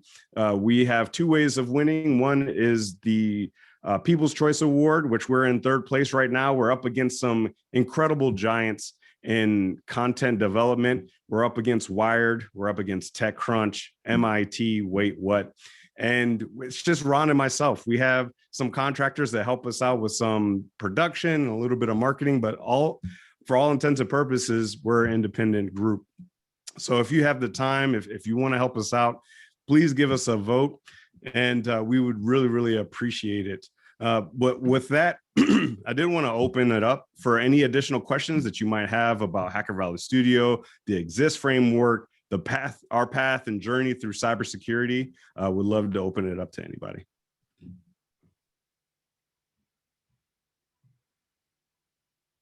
Thank you, everybody that is voting for us. It really means the world to us. Hey, Chris, I have a question for you too. Shoot. Is it, how do you avoid getting pigeonholed as the minority podcasters? That is a good question. And it's one that I think that we didn't want to overplay our hand when it comes to being minorities in tech. That's important to us. That's part of our identity. But we didn't want to only be seen as the diversity cybersecurity guys. We wanted to be seen as the guys that were legit in cybersecurity, that were legit in being able to host a podcast, produce great content, that also really care about diversity. Because sometimes you find that when you start with that in mind, like you want to be the cybersecurity podcast that's focused on diversity, that's completely fine. And if that's what you want to do and that's the impact you want to have, that's completely okay. But we wanted to go beyond just being kind of focused on one particular thing. We wanted to help everybody, but we wanted to use that platform to spark conversation about diversity. We wanted allies to be just as interested in diversity, to be as inspired about diversity and representation in technology as the people that are the populations that are minorities. We have a lot to learn from this group, especially from people like you, Jimmy. And there's definitely someone who is listening in right now who is going to start their own organization in the future, whether it be a company, whether it be a podcast, or whether it be an educational institution that's helping others thrive in this space. So I think when you're looking at underrepresented groups and, not being cornered as that, you really got to own it. You got to own it. And you also have to lift others up. There's going to be someone else that, has the same idea, that wants help, inspiration, or just your ear for a few to kind of flesh out their ideas. And that's exactly what we provide other podcasters, other people of color, whether they're in the podcast industry or just cybersecurity practitioners that are at a competing company. We do anything in our possibilities to help everyone with anything that we could help with. I've got a question. Go ahead, Kyle. Chris, Ron, you're amazing. It's very clear the time and energy you've put into your craft here, because you're great storytellers and fantastic MCs. You've got me hooked. And to be third and to have your topic be cybersecurity is amazing in and of itself. And I love your story back from where you started to where you didn't think of yourself as entrepreneurs. Now you do. You must be at the point too where you're circulating through kind of bigger ideas. Okay, now we're doing this. Like, where can it go? So I was hoping you could share just a little bit from kind of a dream state of things. Where do you feel you can take Hacker Valley? So I don't think we've said this on an open forum yet, but we have spoken about it and really dreamt of it, is being, that provider in all around media content. So not just podcasting, but even in video. So we've, looked at the opportunity and the possibility to do a documentary, not this year, unfortunately, because of COVID, but hopefully next year we have that same opportunity. But really also expanding our portfolio content. Like Chris is a expert in threat intelligence. I spent many years doing security architecture. So we have that base of information that we've acquired from mentors, from books, from resources, podcasts. So we want to really disperse all that information as best as we can. But, you know, we know that we can't just speak all day. So we're also onboarding other podcasts that can help, you know, share their messages that we can collaborate with, and not really be that one-stop shop, but really be that collective force of great content. And not that I want to get on a soapbox or anything, but one of the biggest drivers for Ron and myself is equality in the socioeconomic arena. And one of the ways we believe that can happen, or at least one of the tools in that endeavor, is cybersecurity, is technology, inspiring people to get into this workforce of technology and cybersecurity is how we're going to help equalize the socioeconomic status within the country and around the world. So we don't want to just preach to the people that aren't in technology. We want to talk to the people that don't even know that technology is a path for them to take. So we've talked about doing a cartoon for kids to get them excited about tinkering, whether it's with technology, building software, or cybersecurity. We want to inspire people to get into this job field because there's so much land and opportunity for folks to provide for their families, to provide for themselves. So we want to inspire people to do that.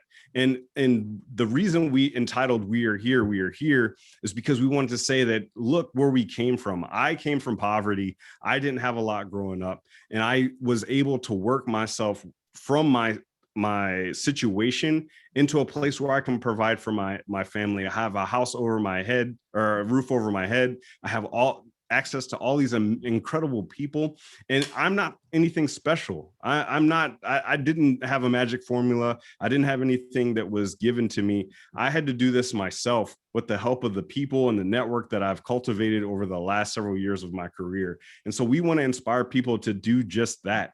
Look at cybersecurity, look at technology, look at the people that are here that can help you get over to this arena where things are plentiful. And we want to help do our part when it comes to socioeconomic equality.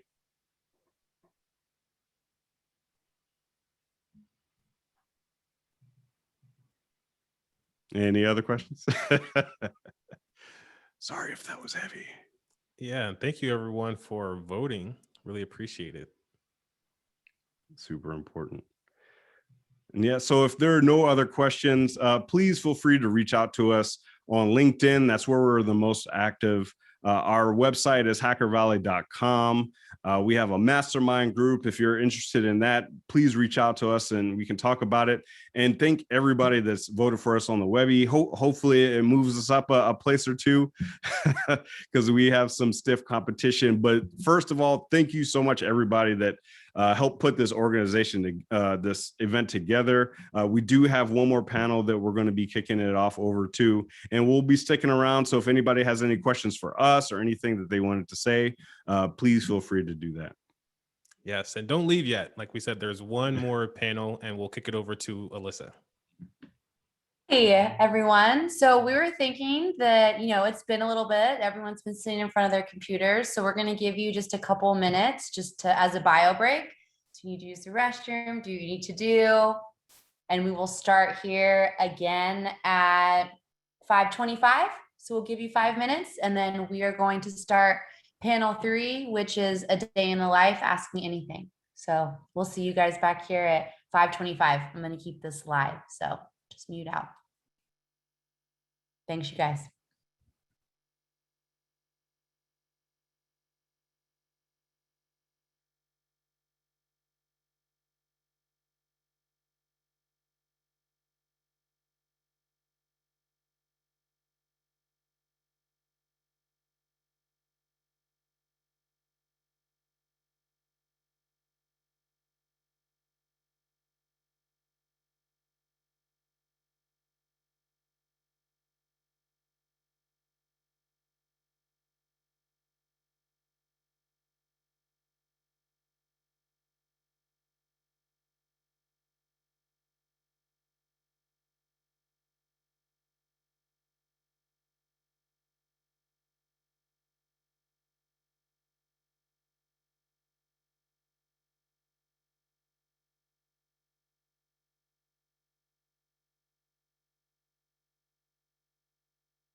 All right, we got about another 30 seconds. So get your water, your drinks, whatever you need, and then we'll kick off our last panel.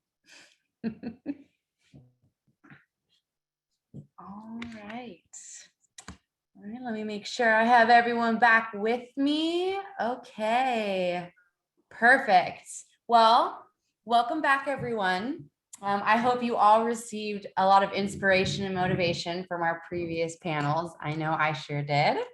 And we want to thank everyone for joining us again for our final panel of the afternoon, A Day in the Life, Ask Me Anything.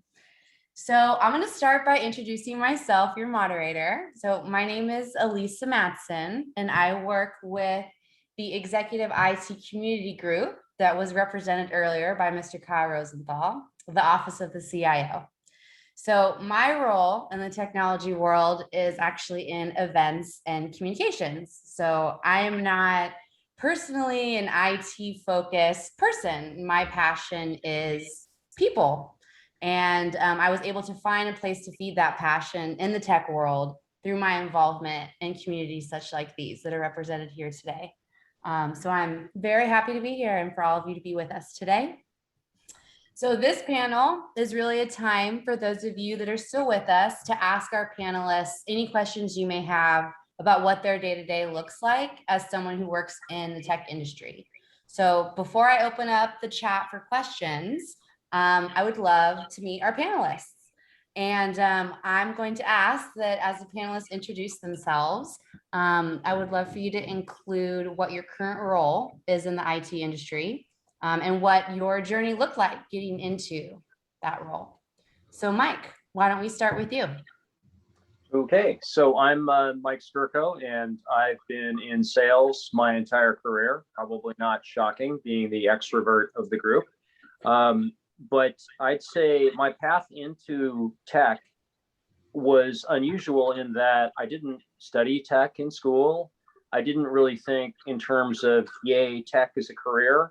I graduated from college with a degree in English literature and spent a year living in Santa Cruz writing fiction. And after 1 year of living in Santa Cruz writing fiction and surfing, I believe I made $500. And at the time, and this was in the 90s, $500 wasn't really considered a reasonable amount of money to survive on. So at that point, I didn't know anyone in tech, but I knew that there were temp agencies and I could get a job. So I called one of these temp agencies and they said, look, we've got this job. It's not for everyone. You're basically going to make 100 cold calls a day.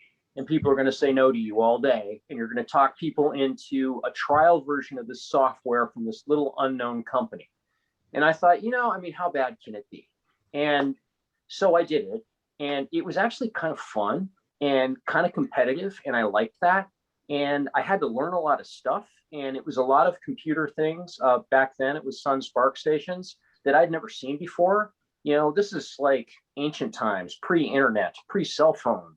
And these things were really cool to me. It seemed like, like the future, like science fiction, like it was unbelievable and interesting.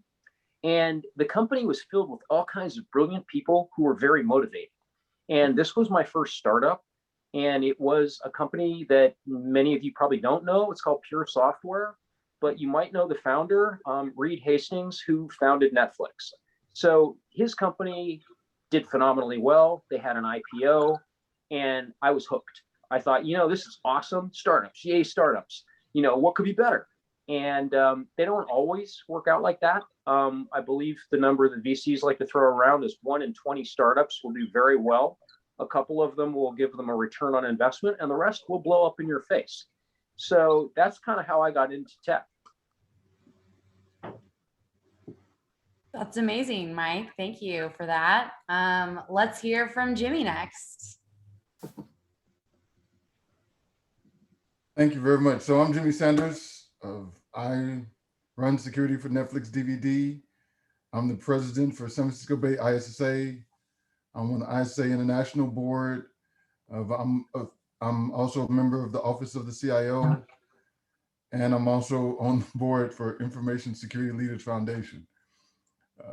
My pathway is like Mike, but it's turbo networking, turbo empathy. and just understanding that I can't do anything alone. So my network enables me to do a lot of things. I started off, I remember I did the first Cornerstones of Trust conference where I submitted something to speak, and they're like, "You're a nobody. We're not going to accept you to speak ever, whatever." And then, you know, now you get to keynote certain events. If you're going to RSA, please check me out. And it's an amazing journey.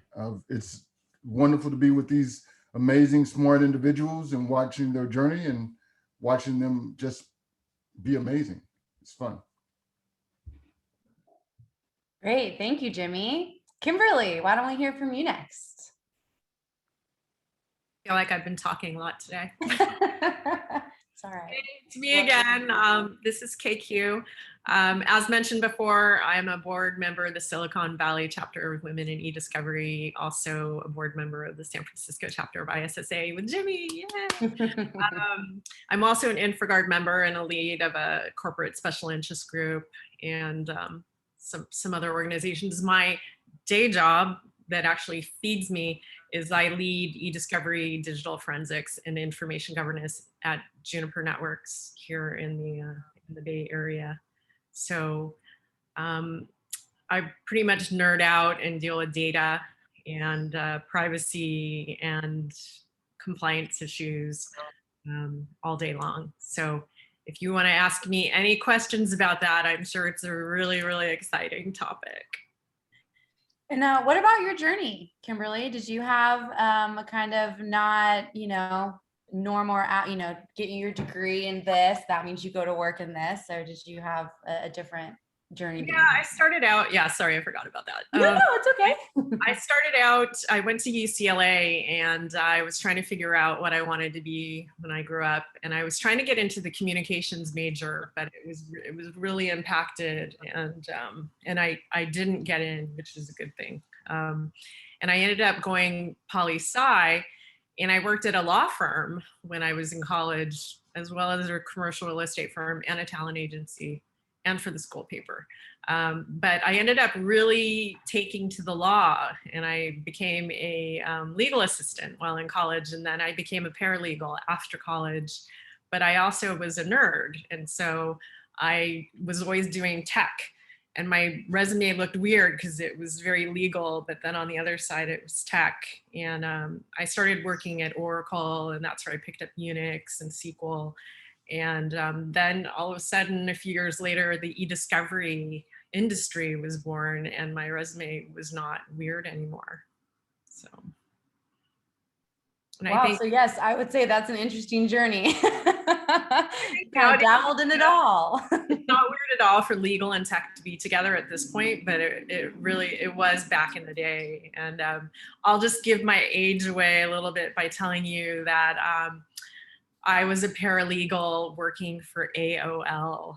And I know AOL came up earlier today as well.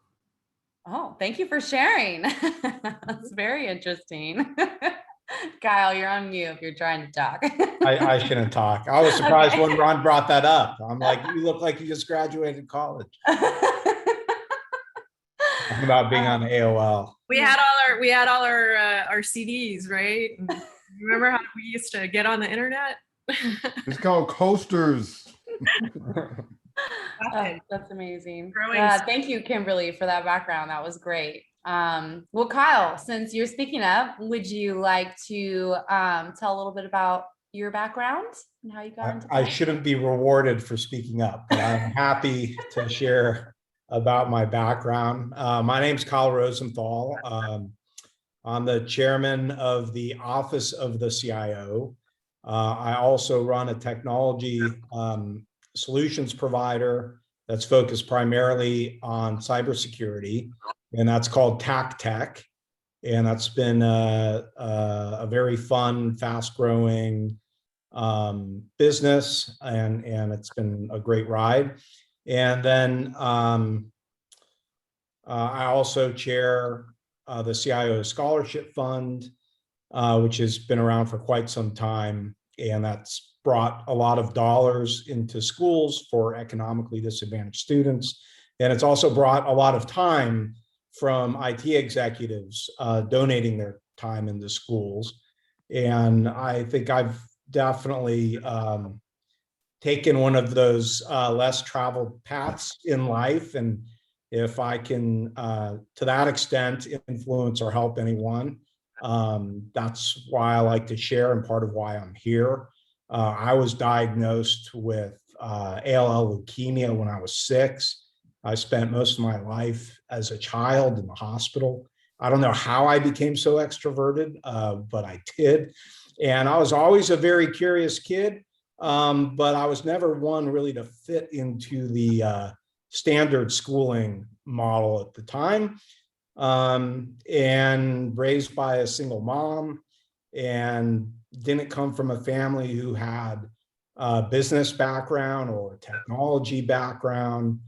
And I was just a very curious, high energy person. And that got me into hacking and phone freaking and trying to look for manuals in AT&T's dumpsters, and found people that like doing those same things, and kind of somewhat started becoming self-educated. And then there was this thing called Gopher before the World Wide Web. And that was like a text-based version of the web. And it was like, oh, well, the future, it's going to be graphics. We're going to be watching videos. Like, we're going to be listening to music. And it was like, oh, then I learned there's this thing called a browser, but you needed to have like Linux or a Sun workstation at the time. So I figured out how to install Linux. I had no idea I was developing a lot of technical skills. And I failed miserably over and over. And I put an incredible amount of time into this. I have no idea how I managed all of that, but it put me into a place where I did go to college, and I did manage to graduate, and it took help from people to get me there.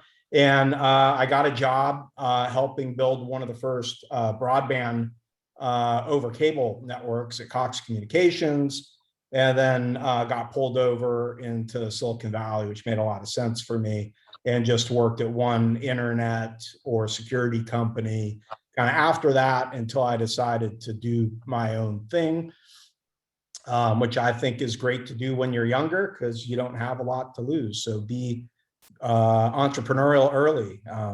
That's some advice. And that's, I'm sure there's plenty more to say, but I think that's the starting point. No, that was great, Kyle. Thank you. Thank you for that background. Well, let's hear from Lan. Oh, wonderful.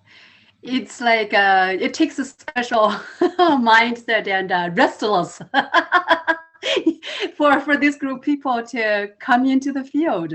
But it's the pursuit, also echoing the advice, following your passions. My background says the same thing. So I came from a different country, and I initially started with intercultural management, but then computer science and data, that's where I had my passion. Over time, I developed that. So got into a master's degree, and then started working as a business analyst in a the biggest insurance company for companies in the world. And it then started in a financial Fortune 500 financial institute, where I think a lot of us started their journey into cybersecurity, not because there were hiring and job requirements at early on, but because there is this role, there is this job, someone needs to do it, so you get to be the one. So based on my background, then I got to be the one who actually decoded a hacker and their real track, their actual name and actual physical address, all through analyzing the histories and the user agent stream. And from that point on, I was hooked. So that discovery enabled the Secret Service to make an arrest. That person supposedly had defrauded Facebook, Google, you name it, and many other financial institutions until he ran into my team. That'll give you motivation and make it click. Feel like you are where you're supposed to be. That's very exciting. Exactly. And then on the other hand, my sense of justice just started to bug me, because here you have one hacker just using his spare time in his garage, learned a little bit script and created millions of new accounts in a financial institution. These are the back days, the mainframe, right? Management. And on our side, we spent so much time, 2 weeks, me and my team, and also created a mountain of letters that are supposed to go out to the new account holders. So, it's like this, and it's not going to work, right? With this kind of imbalance. So it got me into more of the management side, in terms of training, in terms of a strategy to beef up the cybersecurity education and planning for the company as well as for the clients, etc. And then it continued on to the IoT. Got to follow the latest and the greatest. And so now this is where I'm at with the wave for smart cities and IoT spreading everywhere. I feel that cybersecurity, or in another more easily understandable term, is data care, really, right? It's data care that matters to everyone. Cybersecurity, people may not feel it has anything to do with them. But anyway, the need continues. And so that's why I founded nonprofit Cyber Trust America, formerly Adaptable Security, because only by being adaptable, you can stay ahead of the curve. And but with Cyber Trust America, it indicates that we are trying to also switch from the professional circles to the main street. And so we have achieved some initial successes now. We are enabling, just to wrap it up, to indicate to everyone that indeed, if you follow your passion, you'll go some places.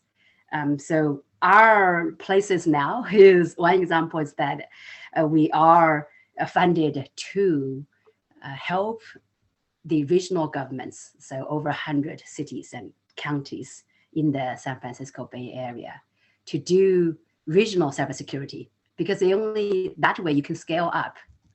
Not every city needs everything, especially a virtual security operations center.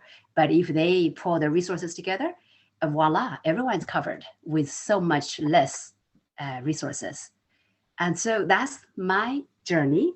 And along the way, also it's by leveraging other professionals, like everyone here as a leader, we could work on this together, as well as new entrants, because we do have a team approach where professionals can be the mentors and the new entrants join such projects. And then we can come out all as winners. Wow, you have so much stuff going on. That's really exciting news. Wow. And it seems like people who have introduced themselves so far, it's that one word, right? Passion. Passion, and then meeting some type of challenge that sparks that I'm going to conquer this, right? So that's really good to hear and see. Kyle, I see you have your hand raised. Is that what that's for? That was an accident. Oh, okay. I would say never seen you do that before. My other piece of advice is I hear people who don't know which direction they want to go in, and that's okay. And then I think in that instance, it's about putting your passion into whatever it is that you're doing.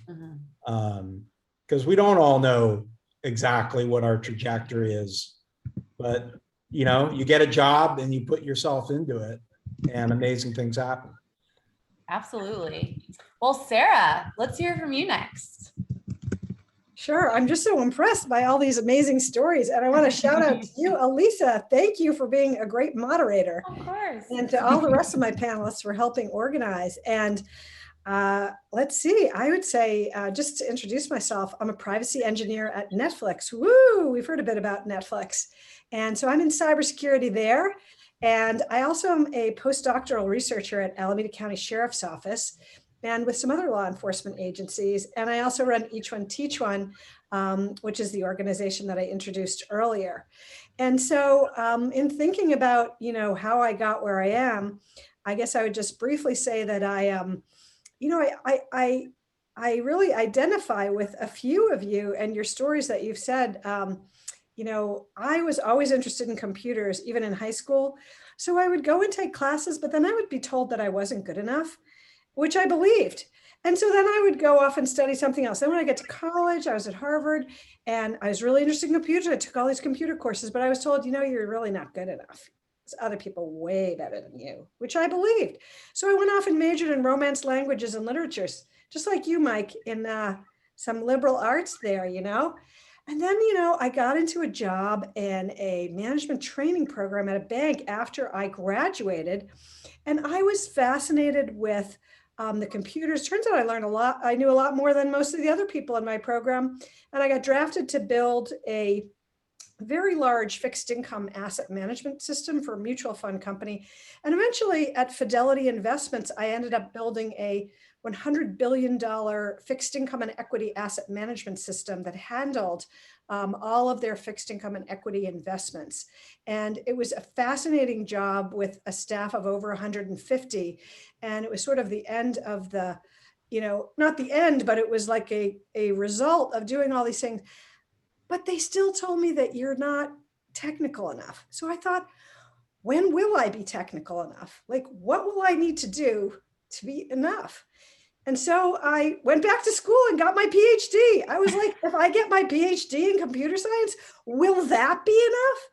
And so I just fell into it and got my PhD rather unexpectedly, I would have to say. After jumping in, I was like, whoa, what did I do here? But it was that motivation. It was like people kept telling you over and over again that you don't have what it takes. And it's literally interesting, the external and internal obstacles that you kind of have to jump through of other people giving you that feedback, and that's not correct. So I'm very happy that you stuck it to them and went back and got your PhD. Thanks. Well, there you go. And so I guess I would say that's kind of how I got where I am today, wherever that is. That is fascinating. Thank you, Sarah, for sharing that story. Well, last but not least, Ed, let's hear from you. Thanks, Alyssa. So my day job right now, I'm the Chief Information Security Officer for a network company, Ariaka Networks. I'm also the president of the Silicon Valley chapter of the ISSA. My journey is probably quite a bit different from most of what you've heard here. Out of high school, I joined the Air Force. I wanted to wrench on airplanes and replace parts and that sort of thing. But that school didn't start for several months. So they said, hey, we have this thing, we need more help over here. And I said, okay, I'll do that. And so I volunteered to be a computer communication, basically a network engineer in the Air Force.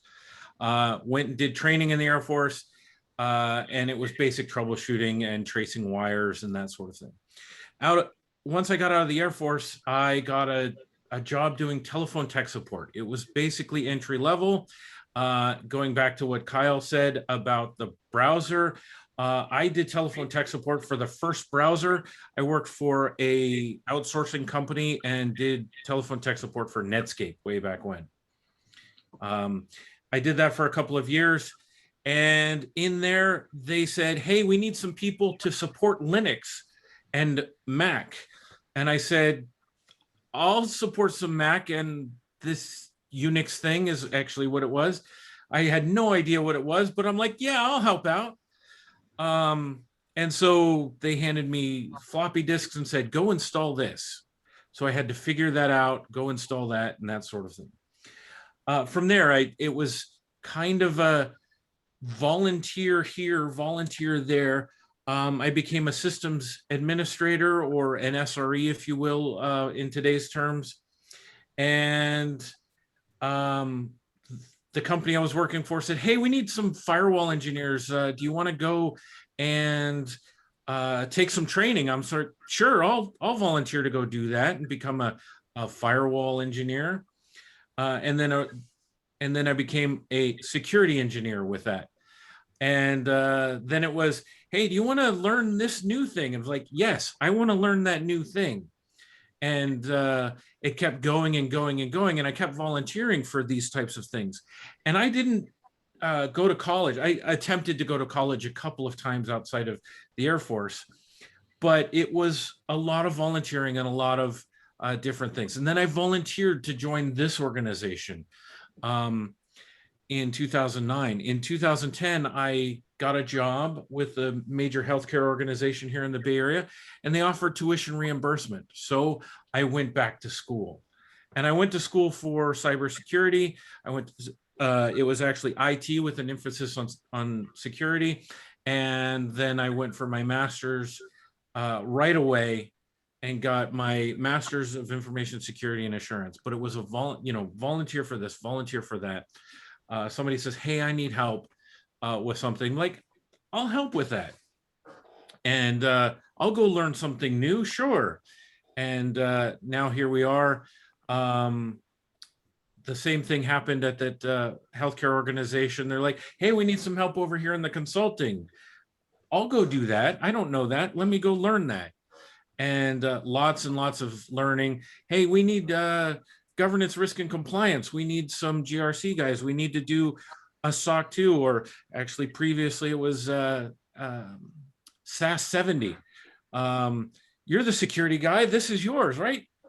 Sure, I'll help with that.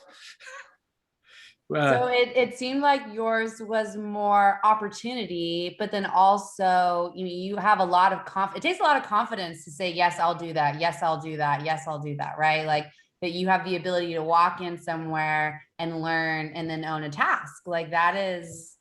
Well, so yes, I wouldn't say it was confidence in being able to do that. It was confidence in understanding my ability to learn how to do something. Okay. And then if somebody wanted some help or needed some assistance with something, I would, even if I didn't know anything, I'm willing to help out. Okay. And that's that where helped. That drove your career essentially. Absolutely. Wow. Very fascinating. Okay. So many different types of stories. There's some similarities, some differences. This is amazing, you guys. Thank you for sharing some of that background with us. And now that was our panelists. This is where we open up the floor for our guests to ask them any questions in the chat. So I'm paying attention to the chat right now. This is your time. I know this more is an open-ended thing, and we have not as many guests as we had before, but for the ones that are still on, anyone have any questions? So I'll just speak up because I've done the day in the life a few times. And one of the things that I've encountered is that people in attendance, this is your opportunity to ask people questions, to advance yourself, to be selfish, to like feed off of other people, because a closed mouth never gets fed.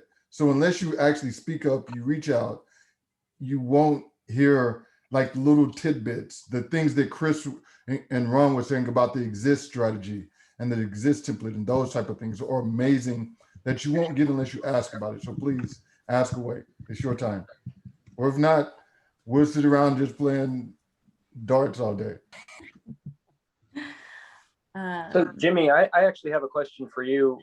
This is just something I think of a lot, and it's like, at what point in your career did you think, security, this is it? Because I remember my aha moment very clearly, and I just wondered, for you and for anyone else on the panel, like, at what point did you say, you know what, maybe not just IT, maybe security? Yeah, so I tell people my origin story in terms of security was that I was an IT manager, and I grew up in being me, not being me, but just being the way I was. I grew up in the Southern place. They were always like, you don't look smart. And I always kept wondering what does look smart look like. So anyway, I moved to California. I'm a technical device manager, so I'm in IT. But I used to read the Frack magazines, and I always thought that Frack was for the super elite, the super duper hackers. Like that was nothing close to anything that I could ever accomplish. And this guy was walking around, he was the CIO of the company. He was like, I'm looking for this security person. I'm looking at the list, and the security requirements are almost like administrative requirements. Can you read logs? Can you review data? Can you do this? And I was like, yep, I can definitely do that. So I said, hey, let me try this out. He's like, okay. So he let me try it out for 3 months. And one of the things about my career that's, I try to think big picture for early and often as possible. So this position was a security engineer position. As soon as I was in that position, like 2 months, I'm like, you can't be the only security engineer in a company that's moving billions of dollars. You're the only security person. So I had to find a way to work my way to, I became what's called a security officer. Okay. So understanding the position that you're in, and there is never such thing as a set path. There is their set path for you, and there is your mental set path, but it's never written in stone. Your salary is never written in stone. Every opportunity you can create and make based on your will and your drive, which everybody has talked about. Okay. Wow. Very good. So we have a couple questions coming in. A lot of questions coming in. Yeah, please keep them coming. You warned them that you would start talking, Jimmy, and we got questions here. Ed, the first one's for you from Victor. He wants to know if there's any tips on learning quickly, since it seems like you mastered that opportunity. So one of the things that I try and do is like I said earlier in the conference, listen to what's being said, pay attention to what's going on around you. Look for the answers, ask questions if you don't have it, and just be open to what's being said, right? Don't try and have an idea, but just be open to all of the possibilities so that you can say, okay, this is what you're saying, this is what that means, and try and internalize that, as opposed to, having a preconceived idea of what's being talked about, I think is interesting. Okay, good tip. I might take that one down in my brain right now. All right, so now we have an open question for someone who's pretty new to security. She would like to know how long before she's able to decide what area exactly that she wants to focus and learn more about within security. Do you have advice for her? So I actually have some advice on that from my perspective, and it is, if you don't have a passion for what you want, try all the things. Like look for those opportunities to try something different. And then if you find something that you're really passionate about, then you can focus down that road. But if you don't, then you can become a generalist and become the head of the pyramid and have a bunch of people who focus underneath of you. And how you try, is that more for like education, or you try in like a real world setting, or you shadow someone, or you interview someone? Like, what are the kind of different avenues you would suggest to take? So for me, it was actually trying the different roles. There was an interesting one, because when I was working for that healthcare organization, I was given the opportunity to do both e-discovery, forensics investigations, and security operations centers type work, threat hunting and that sort of thing. So there's all of these different things which require a different mentality for looking for those. And I found that none of those three things really suited me, but bringing in that knowledge and ability to, or actually trying to do that and going, this one's not for me, was interesting. If you get those opportunities and, saying, hey, I'll do that. Okay. I'll learn something new, was something that really helped for me. I think there's value in being pretty new to security. It means you bring a different perspective to the table. It means that You don't have preconceived notions. We see issues in security all the time today that some of the issue is that people have too much legacy experience in security. So people are trying to solve 2021 problems, but they're still thinking in a 2016 timeframe. That's very prevalent in the industry with very experienced, smart people. So I think the key thing is, work with a mentor, figure out something to get started on. The sooner you can actually start doing, the more you're going to learn. And then I think taking a larger approach, just to understand what's out there, look at something like the different domains in the CISSP. And then I think one of the key messages from today that you heard from everyone, and was true in my life as well, is find communities of interest, because that's going to force you to show up somewhere and continually learn and talk and be exposed to things. Yeah, I was going to suggest what Kyle said as well, because it's such a big world. It's like boiling the ocean, trying to figure out what part of security you want to look at or consider.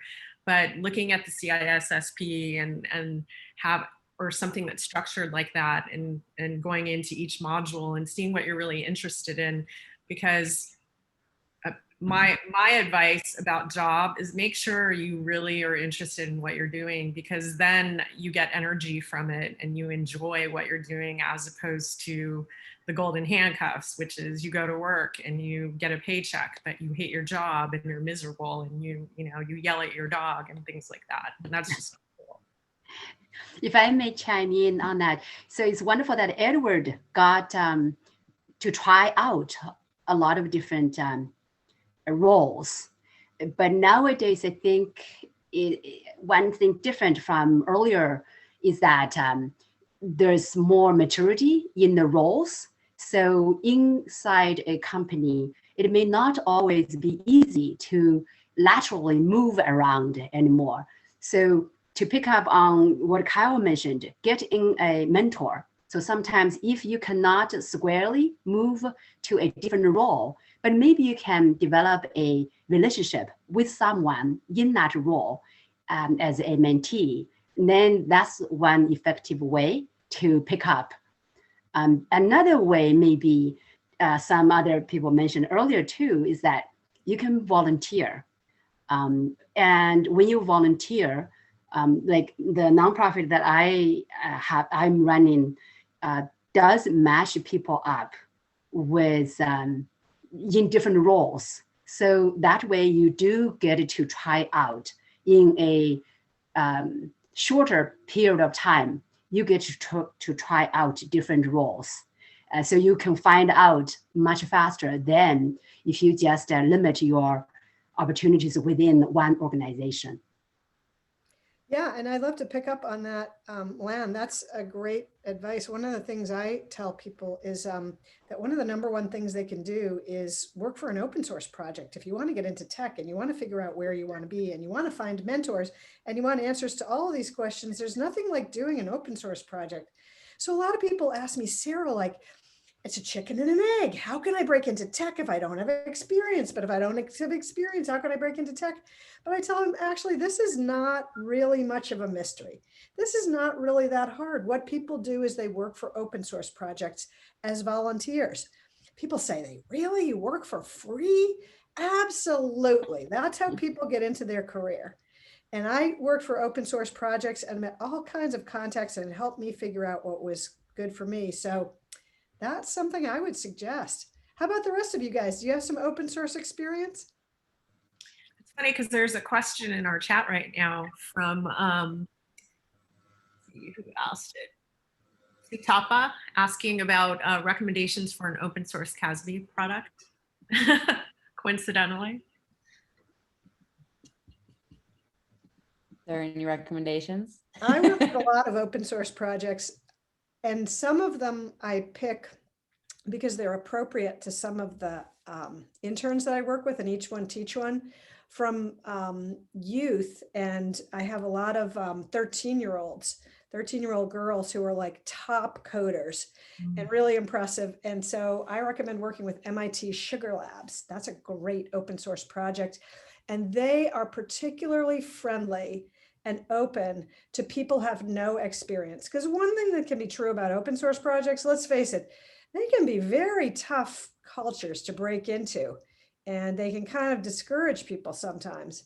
But MIT Sugar Labs is run by Walter Bender, a professor there, and he has a very welcoming, open atmosphere and a lot of different pull requests that and tag issues that beginner coders can get into that will then lead them up. And they build Music Blocks, which is a fabulous coding software, visual coding software that involves music for teaching people how to code as well. So that's what I do.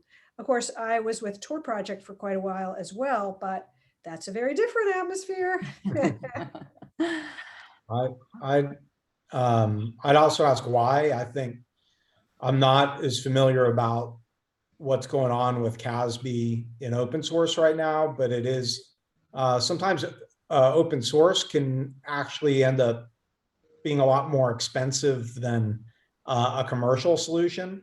And so it kind of depends on if it's, if it's for learning, what it's for. So I think the other piece is also, I find a lot of students, I don't know if you're a student or not, but I'm just going to say, I find that a lot of people who are looking to learn about things in the open source community, which is a fantastic way to learn about it, fully endorse it. But just in addition to that, some people do not realize that a lot of the commercial vendors would love for you to download and play with their stuff and have versions of their commercial stuff. And that's just another way. And some of them have certifications that you can get as well. So absolutely. All right, let's dive into some more of these questions. So how would you recommend connecting with someone as a mentor to help a program manager progress into team management or leadership? I'll take a first crack at it. We have done this by matching the different people. So for a project, for example, we basically will match a professional and then a team of interns together as a team. They can work together. Now, because everyone is here to help, so there is a great trust among the people, and everyone can share openly without having to worry about, oh, I'm just trying to edge forward ahead of others, etc. There's nothing like that. Okay. Instead, everyone is trying to support each other. So you share what your passion is, what you want to get out of, and then the other team members will do the same. In the end, you will find we can match people with complementary goals. Therefore, everyone else will be willingly supporting you if you wanted to get into management. And so that's how you can both start trying out management techniques, and also you can even ask your members, team members, for feedback openly. Say, I tried this new thing I didn't do before. How did it work? Would you say it's worth of me trying again? Or would you give me some tips to modify it a little bit? So it's a very supportive environment with 360 degrees feedback mechanism. Oh. I'll add something. Yeah. I mean, I think human beings, this could be a whole topic for conversation, but I think human beings have a very innate, almost spiritual, maybe something we can't wrap, or is hard to wrap a definition around, ability for people to kind of connect with people or see things in other people. That is a mirror. They kind of they know they want to learn from these other people. And in my life, I'll use the word mentors a lot, but I don't think certainly the majority of my mentor-e relationships was not like, we wouldn't say that's my mentor, I'm the mentoree. They're kind of very natural, kind of flowing things where people connect on a level and they come back to each other. because there's you know, a value in that relationship. And I think we do it very naturally. And I think if you trust yourself, and this is another good reason why it's important to get yourself into these networks, is that these things will start happening. You'll start talking to a lot of people. You'll learn from different people. You'll see things different ways from different people. And then you'll connect at different levels, and you'll end up becoming, you know, back together with these people and doing amazing things with them over your entire life, if you're lucky. And I just want to add one thing to that on reaching out to a mentor, finding someone who you think, you know what, that person I can learn something from. Back early in my career, I was thinking of getting an MBA, and there was the president of a startup that I worked for. And he was a really successful guy. And I just said, hey, Dave, look, I'm thinking of getting an MBA. What do you think about that? And he said, you know, Mike, you will learn more in 6 months at this startup than you will in any MBA program in the world. Stay here. You're going to learn a lot. And I remember thinking, you know what, that just saved me a lot of money. Awesome. All right. Anyone else? We have one more question here on the map that I'll bring up. Hector asks, is there a thing such as cybersec apprenticeships yet? Do you think cybersec jobs will ever be treated like trade jobs? So yes, there is. If you go to the actual Sacramento, California government, there is it's called the Registered Apprenticeship Program. If you do a search for that, that is in cybersecurity. And that's where the actual California government teams up with companies like an IBM and like other companies. And they have these between 18 and 24 months of registered apprenticeship programs. So they exist. The coverage isn't what it should be. But if you do a search for registered apprenticeship, you will see cybersecurity jobs in there as well. Okay, great advice. I see Hector's still on here too. So anyone else have an answer? I'll chime in, at least at a small scale. I think a group of governments, partners, nonprofits are trying to work together and establish or expand a program that's like the apprentice program. But I hesitate a little bit to say it because we're still in the early phase. Okay. Some colleges have provided internships or apprentices funded by some grants here and there, but it's not institutionalized to run on. And so just saying that there is collective effort to push for it to become wider. Okay, so to come, TBD, that's good. All right, so I'm gonna take one other look in our chat here, make sure I didn't miss any questions. We are wrapping up here in the next 2-3 minutes. I don't see any. So our panelists, do you guys have any final remarks? Oh, yes. There's a Q&A. Oh, I've been looking at the chat. Okay. Does volunteering make sense when you are learning cybersecurity? Yes. Anything else you'd like to expound I say on that? Volunteering makes sense always. You're going to learn something. You're going to expand your network. It's a fantastic way if you're new to anything to learn something about it. So I would say no matter what, the answer is yes, volunteer. And if you do that, you'll benefit in ways you wouldn't even understand now as the years go on. I mean, also volunteering just feels good too, you know? I mean, if you have a passion for what you're doing and whatever, and you know, something, I something agree. back. When I look at everything I've accomplished in the last 10 years and you know, I like that list, but what makes me happiest is the volunteer time that I've done. And I think what makes it more achievable too is if you can find a way that kind of aligns with your kind of personal mission and goals. Just makes it, I think it makes it more fun. It makes it more attractive. It's easier to give that time, even when it's really hard to give. You don't need to do it that way, but I understand the effort it takes to, if you're pulling yourself up by your bootstraps and trying to get into a new business, and it's just a lot of work, and you probably think, where am I going to put all of this time? It's an extra 2 hours I could study or do this or that. But if you can find ways to like mix what you're learning with your volunteer work, I think that's even better.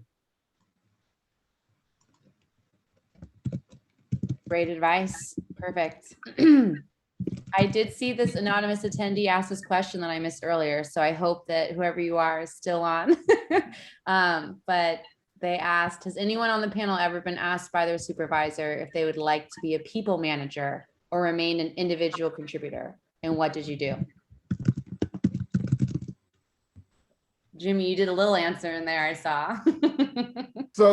So I see that a lot, especially when I'm mentoring people when they're first coming into the industry, because they're used to seeing red team people do these individual things. When you realize that it's really not a red team person doing an individual thing. If you ever go to the Black Hats, DEF CONs, Capture the Flags, there are teams of individual.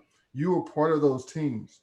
As you start to grow in your skill, you can decide, do I want to be the best at this one particular thing, or do I want to be really good and improve people overall? And it's almost like, do you want to be a teacher, of a great teacher, because not only do you have to know the subject matter, but then you have to explain it to somebody under you as the manager.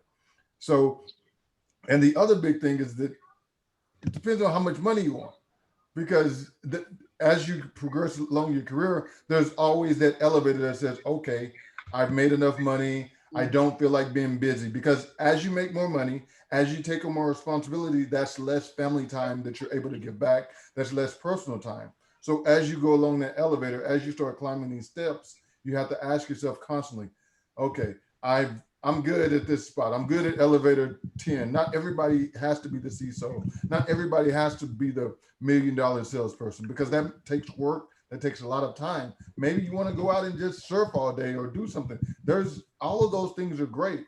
You have to, at the end of the day, ask yourself, what is the point of the elevator I want to get off on? For me, the point is I just never want to stop. But that's me and not everybody else. So I'd like to add to that. I was asked fairly early on if I wanted to manage people, and I said yeah. And I was given both people and projects. And at the time I was an IC, and it didn't work out at that time. I wasn't quite ready for that. So I managed some people for a couple of months, and they're like, we're going to go ahead and keep you in the IC. You're much better at the technical side of this sort of thing. And it took me a little while to build those soft skills, build those communication skills, within my organization, within my repertoire, to manage people and lead people. I thought of it as a management role at the time, and then instead I just started working towards doing things and leading people into doing the right thing, and say, hey, this is what we want to do. Let's all go do the right thing. And I fell back into it that way. So I accepted that at the time because it was something I wanted to do. But as Jimmy said, I've also worked with a gentleman who became a CISO, went up through the management chain, and then decided, this isn't for me. And he took a couple of steps down, and he just went to be an architect. He wanted to be an individual contributor and just do the work. He didn't want to deal with the people aspects of it. And he retired as an IC after having been a CEO and a CISO. He took a step back, worked for doing just risk assessments and risk management as an IC. So It can go, you can step back out of it if you want to later on. That's very good. It's very good advice. Yes. Well, this last question from Victor, I think is perfect to end on, because we all have, external and internal obstacles that we have to kind of overcome. And he asked, how do you deal with that feeling when you don't think you're good enough? Kind of like what Sarah's background story is. Like, people keep telling you, like, this isn't your fit, this isn't natural. You start internalizing that, then you start to be your own, worst advocate. How do you kind of manage that and keep your confidence level up and move forward? So can I just jump in with that one real quick? Yeah. This is a really common thing, and there's a phrase for it, imposter syndrome, where you feel like I'm not smart enough, I'm not good enough to do this. And it's one of the things that if you're going to succeed in business and in life, it's one of the most important things to get over. And when I was really little, I remember my dad telling me, he's like, you know what, no matter where you're at, you're going to meet people with different, like doctors, lawyers, different kinds of people. And don't think that these people are better than you. They studied something different than you. That doesn't make them better, doesn't even necessarily make them smarter. But you have something as an individual from your life experience that makes you amazing. Everyone on this call, everyone has that. And that, like, I don't feel like I'm good enough. Study, read books. You can become an expert in absolutely anything. And that idea of 5 books is genius. And the idea that we're on this ongoing cycle of all of us for the rest of our lives will be learning. I took a job at a company. The entire technology was based on AI and ML. And you know what? I know zero about AI and ML. And the first thing I did is I jumped on the internet, started Googling classes, free classes, AI ML.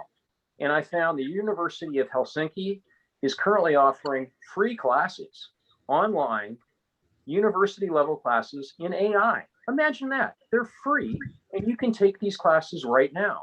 So for me to kind of get over the fact that I was the only person in the room who literally knew zero about AI, I immediately said, you know what? I'm going to learn something. And that's going to help me feel more confident when I'm dealing with people who have PhDs in the topic. So that was my approach. Okay, very good. Let's hear from anyone else. I know I see it. I see it in your eyes. You guys want to join in? I'm happy to add, but I'll wait. Go, Sarah. Sarah's off now. I'm gonna come. Okay. We're gonna share info. But go ahead, Kyle. I was going to let someone else go first, but yeah, I mean, that was a big experience for me. Like, it was really intimidating. One of my first jobs in Silicon Valley was for a company called Excite at Home, and they were the same group that went over to Google, and the same hiring philosophy. And really, to get in, you had to be an MBA from a top school, like one of the best. You had to be the smartest, and somehow there were there was me and there was someone else I knew that got hired, and we did not fit the bill of what they were looking for. But they knew it, and we were there for a reason. And I